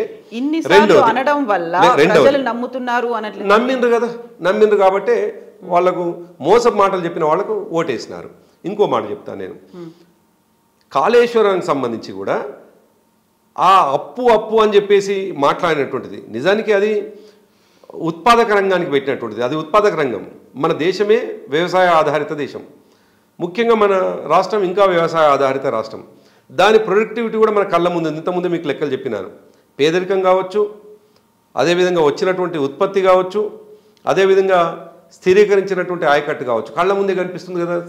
కాళేశ్వరం కావచ్చు, పాలమూరు రంగారెడ్డి ద్వారా ఇవాళ కనిపిస్తున్నటువంటి ఇదే కదా మరి కళ్ళ ముందు. అందుకే పెట్టుబడి అయినటువంటిది ఎక్స్పెండిచర్ వేరు, పెట్టుబడి వేరు, ఇన్వెస్ట్మెంట్ వేరు, ఎక్స్పెండిచర్ వేరు. మేము చేసింది ప్రతిదీ కూడా అది ఇన్వెస్ట్మెంటే, భవిష్యత్ తరాలకు ఎక్స్పెండిచర్. అందుకే 50 లక్షల కోట్ల మేము దాన్ని సృష్టించినము అనేటువంటి మాట, ఆస్తులను సృష్టించడం అనే మాట మా పార్టీ వర్కింగ్ ప్రెసిడెంట్ గారు చెప్పినారు. అయితే మీరు ఖజానాలో లంకె బిందెలు ఉన్నాయి అని అనుకుంటే అక్కడ ఖాళీ కుండలే ఉన్నాయి. సంపదనంతా కేసీఆర్ ఊడ్చుకొని తీసుకెళ్లాడు అని చెప్తున్న సీఎం రేవంత్ రెడ్డి ఈరోజు ఒక మాట అన్నారు. ఈసారి కూడా మూడోసారి కూడా మేమే అధికారంలోకి వస్తామని 22 ల్యాండ్ క్రూయిజర్లకి అడ్వాన్స్ ఇచ్చేశారు. మొత్తంగా 22 ల్యాండ్ క్రూయిజర్లు అంటే 66 కోట్ల రూపాయలు ఆల్రెడీ పెట్టారు. ఆంధ్రప్రదేశ్ విజయవాడలోనే ఎక్కడో ఉన్నాయి. అవి హ్యాట్రిక్ కొట్టిన తర్వాత ఇక్కడికి తెప్పించుకుందాము అనేది. అంత కాన్ఫిడెన్స్ ఉన్నప్పుడు ల్యాండ్ క్రూజర్లు వీటన్నిటి మీద పెడుతున్నారంటే దుబారా అనిపించలేదా? అంటే ముఖ్యమంత్రి స్థాయిలో ఉన్నటువంటి వ్యక్తులు మాట్లాడాల్సినటువంటి అంశాలు కావు. నిజానికి వాళ్ళు రేవంత్ రెడ్డి మాట్లాడుతున్న విషయాలు చూస్తే ఒక గల్లీ స్థాయి నాయకుడు మాట్లాడుతున్నాడు. నిజానికి ముఖ్యమంత్రిగా ఉన్నటువంటి వ్యక్తులకు ఉండాల్సిన భద్రత ఉంటుంది, ఉండాల్సిన వసతులు ఉంటాయి. ఈ దేశంలో అనేక రాష్ట్రాల్లో ఉన్నాయి, తెలంగాణలో కూడా ఉంది. బట్ ఆయన నాకేం సింపుల్ ఈ కాన్వాయ్ ఇదంతా వద్దు, నా ఓన్ వెహికల్ నేను వాడతానని చెప్పారు. అదే ముందు వెనకలు ఉన్నాయి. ఆయన ఒక్క కారు తప్ప ముందు వెనకలు ఉన్న కార్లు ఏమిటి? ఆయన అసలు వాడనంటే ఆయన ఎవరో ఢిల్లీ ముఖ్యమంత్రి లాగా కూడా ఉండొచ్చు కదా. సరే, ఇవన్నీ కూడా కేవలం మాట్లాడడానికి, ఫ్యాషన్గా చెప్పడానికి మాత్రం ఉపయోగపడతాయి. లంకె బిందెలు ఉన్నాయా అని చెప్పేసి మాట్లాడుతున్నటువంటి రేవంత్ రెడ్డి ఇవాళ చాలా స్పష్టంగా తన చేతగాంతనాన్ని ప్రదర్శిస్తూ ఉన్నాడు. తను చాలా స్పష్టంగా నేను ఇంకా ఏమి చేయలేను, 1,30,000 కోట్ల రూపాయల హామీలు ఏవైతే మీకు ఇచ్చినానో ఇవన్నీ నేను చేయడం చేత కాదు, నేను చేతులు ఎత్తేసిన, నాకు సహకరించండి, అప్లికేషన్లు నింపండి, ఇళ్లలో పెట్టుకోండి అని చెప్పడానికి ప్రజాపాలన అనేటువంటి ఓ కార్యక్రమాన్ని ఇవాళ ప్రారంభించినట్టు కనిపిస్తుంది. ఒకవేళ లంకె బిందెలు లేకపోతే నువ్వు అన్నట్టుగా లంకె బిందెలు ఉండవు, కూడా లంకె బిందెలు ఉండవు, ఖజానా ఖాళీ అంటున్నావు. ప్రజాపాలన పేరు మీద నీ అప్లికేషన్లు నింపే కార్యక్రమం కేవలం చెత్తబుట్టలు వేయడానికి ఈ కార్యక్రమం ప్రారంభించినవా? కేంద్ర నిధులు వస్తాయి, సహకారం వస్తుంది, గతంలో బీఆర్ఎస్ గవర్నమెంట్ కేసీఆర్ చేయని పని తను చేస్తున్నాడు అంటూ ఒక అడుగు ముందుకేసి తను డిప్యూటీ సీఎం కూడా కలిసి వెళ్లారు. గతంలో జరగలేదు, ఇప్పుడు జరగాలి అని ఒక ఇవన్నీ విన్నపాలు విజ్ఞప్తి. కేంద్ర సహాయము తెలంగాణ ప్రభుత్వానికి వచ్చింది, కేంద్రం నుంచి అప్పులు తెలంగాణ ప్రభుత్వానికే వచ్చింది. ఆ అప్పులని వాళ్ళే కదా అప్పులు చాలా పెద్దగా చేసి చూపిస్తున్నది. ఇవి 6,70,000 కోట్లు అని చెప్పేసి చెప్తున్నది. అప్పులు మేము రూపాయి తీసుకోము, మాకు వచ్చే రెవెన్యూ రిసీట్ చాలు, కేంద్ర సహాయం చాలు అని చెప్పేసి పరిపాలన చేయమనండి. సాధ్యం కాదు. అందుకే ఉంటున్నానంటే అద్దాల మేడలో ఉండి రాయలేయటం చాలా ప్రమాదం అనేటువంటి విషయాన్ని వాళ్ళు మర్చిపోయి, గతంలో వీళ్ళు అద్దాల మేడ బయట ఉండి రాళ్ళేసినారు కదా, అదే ఇప్పుడు అద్దాల మేడలో ఉన్నామనేటువంటి విషయం మర్చిపోయి రాళ్ళేస్తున్నట్టు కనిపిస్తూ ఉంది. వాళ్ళు అద్దాల మేడ నుండి బయటికి రాయి విసిరితే 100 రాళ్ళు అద్దాల మేడ మీకు వస్తే పేక మేడలా కూలిపోతుంది అద్దాల మేడ అనే విషయం వాళ్ళు గుర్తుపెట్టుకోవాలి.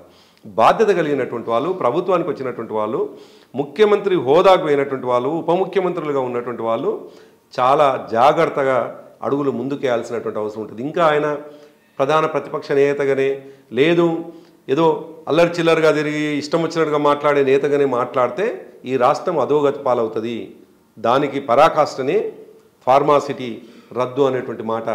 ఈ దేశంలోనే గొప్ప ఇండస్ట్రియల్ అంటే వాళ్లకు ఒక ధైర్యంగా ఒక సెక్యూర్డ్గా ఉండేటువంటి ప్లేస్ ఏమన్నా ఉంది ఈ దేశంలో ఇండస్ట్రీస్ కంటే బెస్ట్ డెస్టినేషన్ తెలంగాణ అనుకొని అనేక మంది ఇండస్ట్రియలిస్టులు వస్తూ ఉన్నారు ఇక్కడికి. వస్తున్నటువంటి సందర్భంలో నిజానికి ఫార్మాకు అద్భుతమైనటువంటి అవకాశాలు ఈ దేశంలో.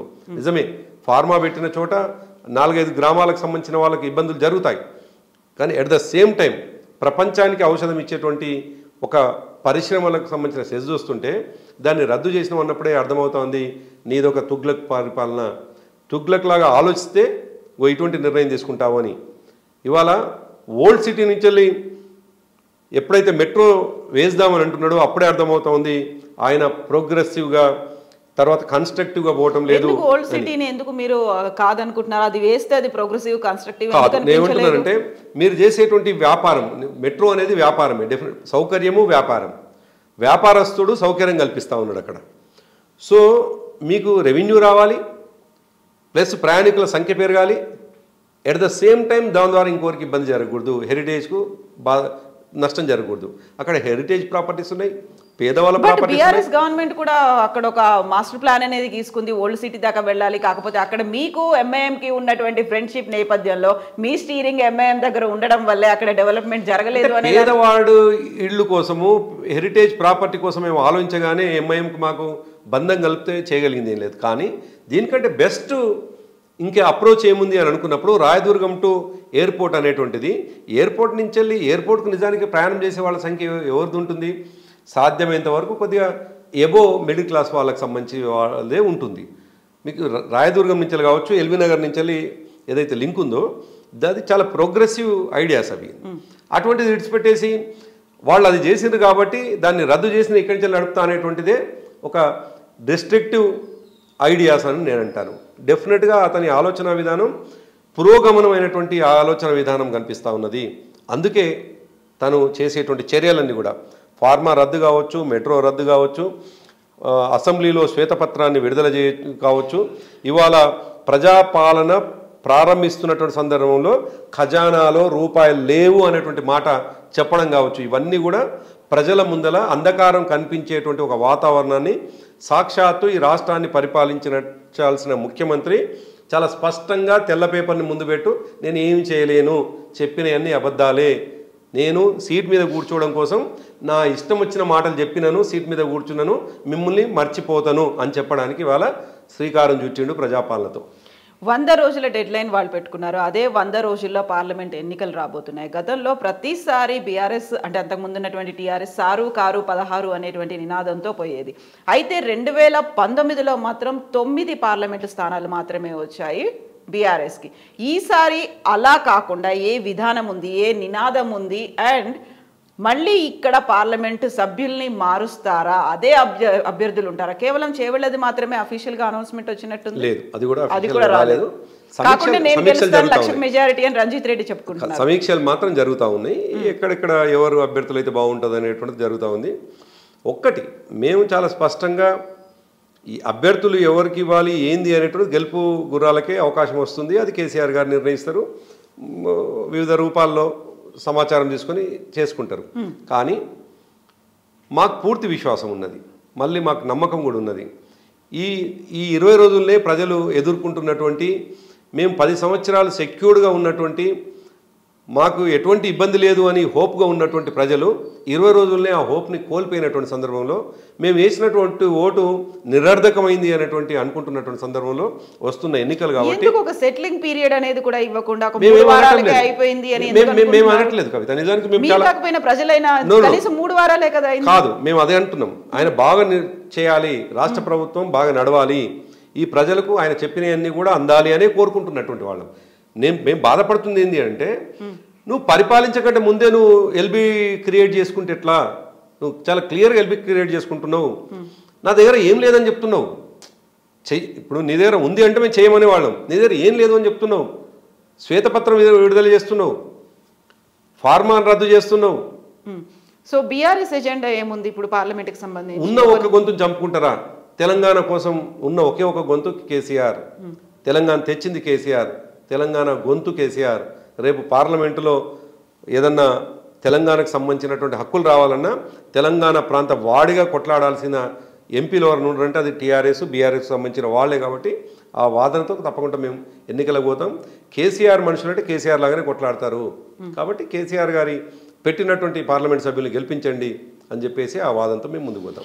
తెలంగాణ గొంతును చంపుకుంటారా? టీఆర్ఎస్ కాస్త బీఆర్ఎస్గా మారిన తర్వాత తెలంగాణ అనేటువంటి ఒక ఆత్మ అనేది ఉంది, అది వీడిపోయింది, తెలంగాణతో బంధం కట్ అయిపోయింది అనేది వినిపించింది. ఇప్పుడు ఎలక్షన్స్ బీఆర్ఎస్ తర్వాత మారిన తర్వాత వచ్చినటువంటి ఫస్ట్ ఎలక్షన్లో వచ్చినటువంటి రిజల్ట్ చూసిన తర్వాత మళ్ళీ టీఆర్ఎస్ వైపు వెళ్తే బాగుంటుందేమో అనేటువంటి సజెషన్స్ కూడా ఇచ్చారు కదా. సరే, వివిధ రకాలైనటువంటి సజెషన్స్ ఉంటాయి, వివిధ రకాలైనటువంటి చర్చలు జరుగుతాయి. చర్చలన్నీ కూడా అమలు కావు, చర్చలన్నీ కూడా దానిలోకి రావు, ఫోర్స్లోకి రావు. చర్చలు జరుగుతాయి, చాలా చర్చలు జరుగుతాయి. నాకు ఇప్పుడు మీరు చెప్పిందేమో నా నోటీస్కి రాలేదు, కానీ చర్చలు జరుగుతాయి. అయితే డెఫినెట్గా వచ్చేటువంటి ఎన్నికల్లో మాకు ఆ విశ్వాసం ఎందుకు అంటున్నానంటే, ప్రజలు ఇప్పటికే రియలైజ్ అవుతున్నారు, 10 సీట్లకు తగ్గకుండా మళ్ళీ మేము గెలుస్తాం.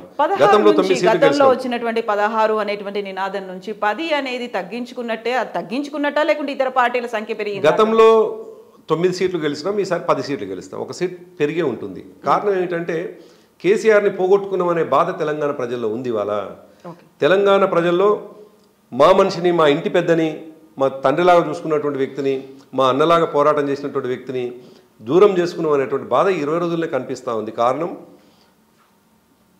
వాళ్ళు ఎన్నుకున్నటువంటి వాళ్ళు వ్యవహరిస్తున్న తీరు, ప్రతి నిర్ణయానికి ఢిల్లీకి చక్కర్లు, ప్రతి నిర్ణయానికి హైదరాబాదులో ఆలోచన చేస్తే ఢిల్లీ ఫ్లైట్ ఎక్కాల్సిందే. ఢిల్లీకి తెలంగాణ ఒకటే లేదు, ఢిల్లీకి ఇంకా 28 రాష్ట్రాలు ఉన్నాయి, ఇంక 27 రాష్ట్రాలు తెలంగాణ కాకుంటే.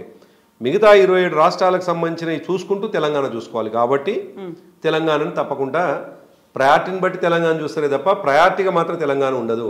కానీ బీఆర్ఎస్కు ప్రయారిటీ తెలంగాణ. తెలంగాణ రాష్ట్రమే ప్రయారిటీ కాబట్టే డెఫినెట్గా మా పక్క నిలబడతారు. అందుకే ఎక్కే ఫ్లైటు దిగే ఫ్లైటు పోయినప్పుడు ఒకరు కలవటము ఒకరు కలవకపోవడం ఉత్తి చేతులతో వెనక్కి వచ్చేటువంటి ముఖ్యమంత్రులని గతంలో కూడా చూసినాం. కాంగ్రెస్ పార్టీ అటువంటి పరిస్థితులను కూడా చూసినాం. సంవత్సరానికి ఒక ముఖ్యమంత్రిని మార్చినటువంటి సందర్భాలను కూడా చూసినాం మనం.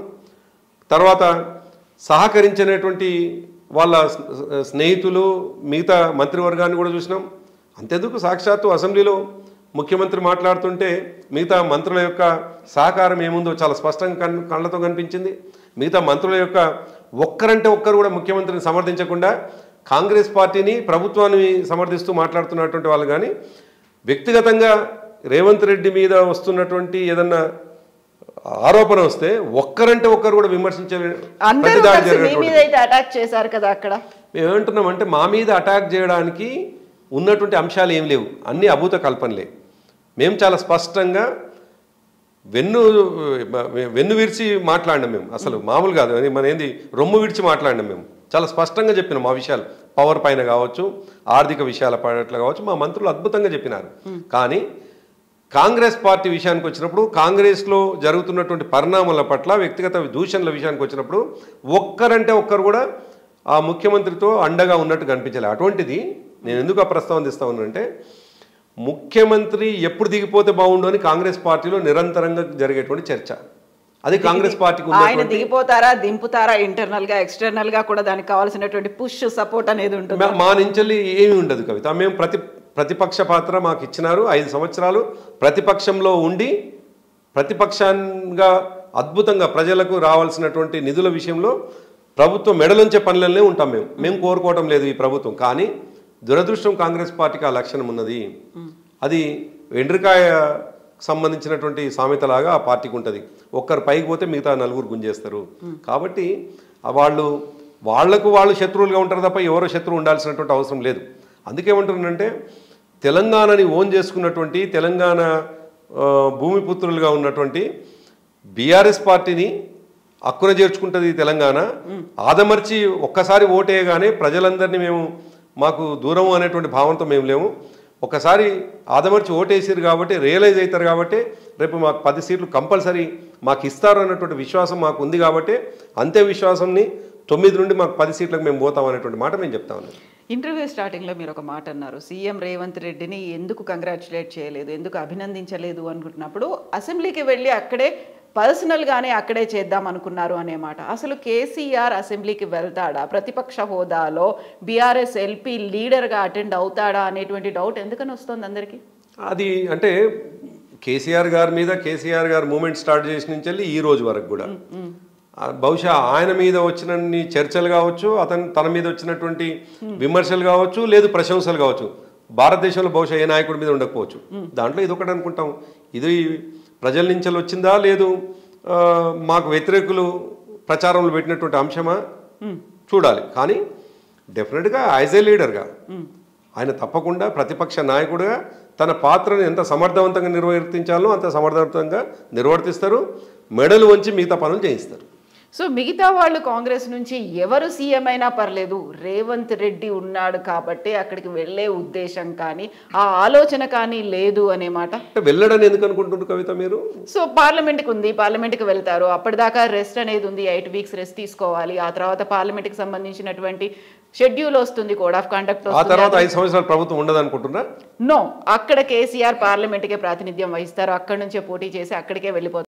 అసెంబ్లీ ప్రాధాన్యత అనుకుంటే అసెంబ్లీలో తను నిలబడడం ద్వారానే, తను నిలబడి కొట్లాడడం ద్వారానే ప్రజల లాభం అయింది అనుకుంటే అసెంబ్లీ సాక్షిగానే ఈ ప్రభుత్వంతో పనిచేయిస్తారు. లేదు ఇంతకంటే బెటర్గా కేంద్రం నుంచి నిధులు ఈ రాష్ట్రానికి రావాలి అని అనుకుంటే కేంద్ర ప్రభుత్వంని మెడల్ నుంచి పనిచేస్తారు. సో కేంద్ర ప్రభుత్వం నుంచి నిధులు రాకపోవడానికి, అక్కడ సామరస్యపూర్వకమైనటువంటి ఒక అట్మాస్ఫియర్ లేకపోవడానికి కూడా ప్రధానమైనటువంటి కారణం కేసీఆర్ అనేది. ఇప్పుడు రేవంత్ రెడ్డి వచ్చిన తర్వాత ఒక ఫ్రెండ్లీ అట్మాస్ఫియర్ అనేది అక్కడ డెవలప్ అవుతుంది అనే మాట, అందులో భాగంగానే వెళ్ళారు అనేది. ఎవ్రీ 1 మంత్ కోసం కూడా వెళ్దామని, మీరేమో కేవలం ఢిల్లీ అంటే అధిష్టానం అనుకున్నారు, కాదు ఢిల్లీ అంటే ప్రధానమంత్రి దగ్గరికి కూడా వెళ్ళడం అనేది కాంగ్రెస్ చెప్తోంది. సరే, మేమేం కోరుకుంటాం, ఒక ప్రతిపక్ష పార్టీగా కేంద్రము రాష్ట్రము ఒక విన్ విన్ సిచ్యువేషన్గా ఉండి రావాల్సిన నిధులను తీసుకొచ్చే విషయంలో చాలా పాజిటివ్గా ఆలోచన చేస్తే మేము అభినందిస్తాం. మేము దాంట్లో ఏం డిస్ప్యూట్ చేయం. ఎందుకు మంచుకున్నారు అంటే కూడా మేము దుర్మార్గమైన ఆలోచన అవుతుంది. కాబట్టి ఒకవేళ పాజిటివ్గా పోయి కేంద్రంతో నిధులు తీసుకురావడానికి ఏ రాష్ట్ర ముఖ్యమంత్రి పనిచేసినా అది అభినందనీయమే. ఒకవేళ అదే పని చేస్తే పర్వాలేదు. దానికి డిఫరెంట్గా రాజకీయాలు మాత్రమే చేయాలని ప్రయత్నం చేసినప్పుడు మాత్రమే మా ప్రశ్న ఉంటుంది. సో ప్రశ్నకి సమాధానాలు చెప్పడానికి అక్కడ సంధించినటువంటి శ్వేతపత్రం రూపంలో వచ్చినటువంటి బోల్డ్ అన్ని క్వశ్చన్స్ ఉన్నాయి. వాటన్నిటికీ ఆన్సర్ చెప్పడానికి కేసీఆర్ వెళ్తారా? కేసీఆరే స్వయంగా ఆన్సర్ చేస్తారా? అంటే మేము ఇప్పుడు సమాధానం చెప్పాల్సింది ప్రజలకు మాత్రం, ఇంకా మాకెవరు లేరు. ఇప్పుడు నిజానికి మేము అధికారంలో ఉన్నప్పుడు, కేసీఆర్ గారు ముఖ్యమంత్రిగా ఉన్నప్పుడు ఈ దేశ ప్రధానికి జవాబుదారు, లేకపోతే ఈ దేశంలో ఉన్నటువంటి మిగతా వాళ్ళకి జవాబుదారు. ఇవాళ జవాబుదారీ మేము కేవలం ప్రజలకే. వాళ్ళు ప్రజలు నిర్ణయించింది కూడా మాకు జవాబుదారీగా ఉండండి అని 39 సీట్లు ఇచ్చినారు మాకు. సో 39 సీట్లలో ఉన్నటువంటి మా ఎమ్మెల్యేలు, మిగతా పార్టీ ప్రజలకు జవాబుదారుగా ఉండి ప్రజలకు అందాల్సినటువంటి కార్యక్రమాలు అందే విధంగా మా కార్యాచరణ ఉంటుంది. ఎస్, ప్రజలకు జవాబుదారీ కాబట్టి ప్రజల మధ్యలోకి కేసీఆర్ కంప్లీట్గా రికవరీ అయిన తర్వాత వస్తారా, లేకుంటే పార్లమెంట్ ఎలక్షన్లో జరుగుతున్నటువంటి క్యాంపెయినింగ్ కోసమే వస్తారా? తను ఎందుకంటే దాదాపు 70 ఏళ్ల వయసు కేసీఆర్ గారిది. ఆ వయసులో అది తొందరగానే రికవరీ అవుతుంది అనేది వైద్యులు చెప్తున్నటువంటి మాట. అది ఎంత తొందరగా రికవరీ అయితే అంతే స్పీడ్గా రావడానికి ఆయన ఉత్సాహంతో ఉన్నారు. కేసీఆర్ గారు ఎప్పుడు ప్రజల మధ్యలోకి పోవాలి, ఎప్పుడు ప్రజలతో మమేకం కావాలి, ఎప్పుడు ప్రజలకు అందాల్సినటువంటి ప్రతిఫలాలు అందే విధంగా తన యొక్క కార్యాచరణ ఉండాలని ఆ ఆలోచనలో ఉన్నారు వారు. So soon we can expect. Yes, అతి తొందరలో ప్రజలు కాదు, విమర్శకుల యొక్క విమర్శలను అన్నిటిని కూడా బ్రేక్ చేస్తూ వాటిని అన్నిటిని కూడా తోసిరాజని ఆయన మార్కు రాజకీయాన్ని తప్పకుండా తెలంగాణలో చేస్తారు. ఆయన ఉండాల్సిన పద్ధతిలో తెలంగాణకు లాభమయ్యే అంశాల పట్ల తప్పకుండా తన కార్యాచరణ ఉంటుంది. సో సైలెన్స్ అనేది ఒక వ్యూహం కావచ్చు, కానీ సైలెన్స్ అనేది అన్నిటికీ సమాధానం కాదు కాబట్టి వీఆర్ వెయిటింగ్. ఆఫ్ కోర్స్ ఇప్పుడు సైలెన్స్ని మీరు అది మేమేమంటామంటే సైలెన్స్ అనేటువంటిది తాత్కాలికం అని మేమంటాము. అన్నిటికీ సమాధానం కాదని మమ్మల్ని విమర్శించేటువంటి వాళ్ళు అంటారు. మేము అది తాత్కాలికమైంది, అది వ్యూహం మాత్రమే. అందుకే ఇంతకుముందు చెప్పినట్టుగా మరొకసారి చెప్తున్నాను, సింహం ఒక అడుగు వెనక్కి వేస్తే 10 అడుగులు ముందుకు దూకడానికి వ్యూహాలు పన్నుతుంది తప్ప ఎనికి తలదిప్పుకొని పోవడానికి కాదు. అదే కేసీఆర్ సింహం లక్షణాలు కేసీఆర్లో ఉంటాయి, తప్పకుండా ముందుకు కుక్కుతారు. Yes, thank you so much. Best wishes to you అండి. మీతో పాటుగా బీఆర్ఎస్ పార్టీకి and we're expecting a message from KCR garu, అది రావాలని తొందరలోనే కోరుకుందాం. థ్యాంక్ యూ సో మచ్ అండి. Yes, that's all with Karna Prabhakar garu. This is Kavitha signing of.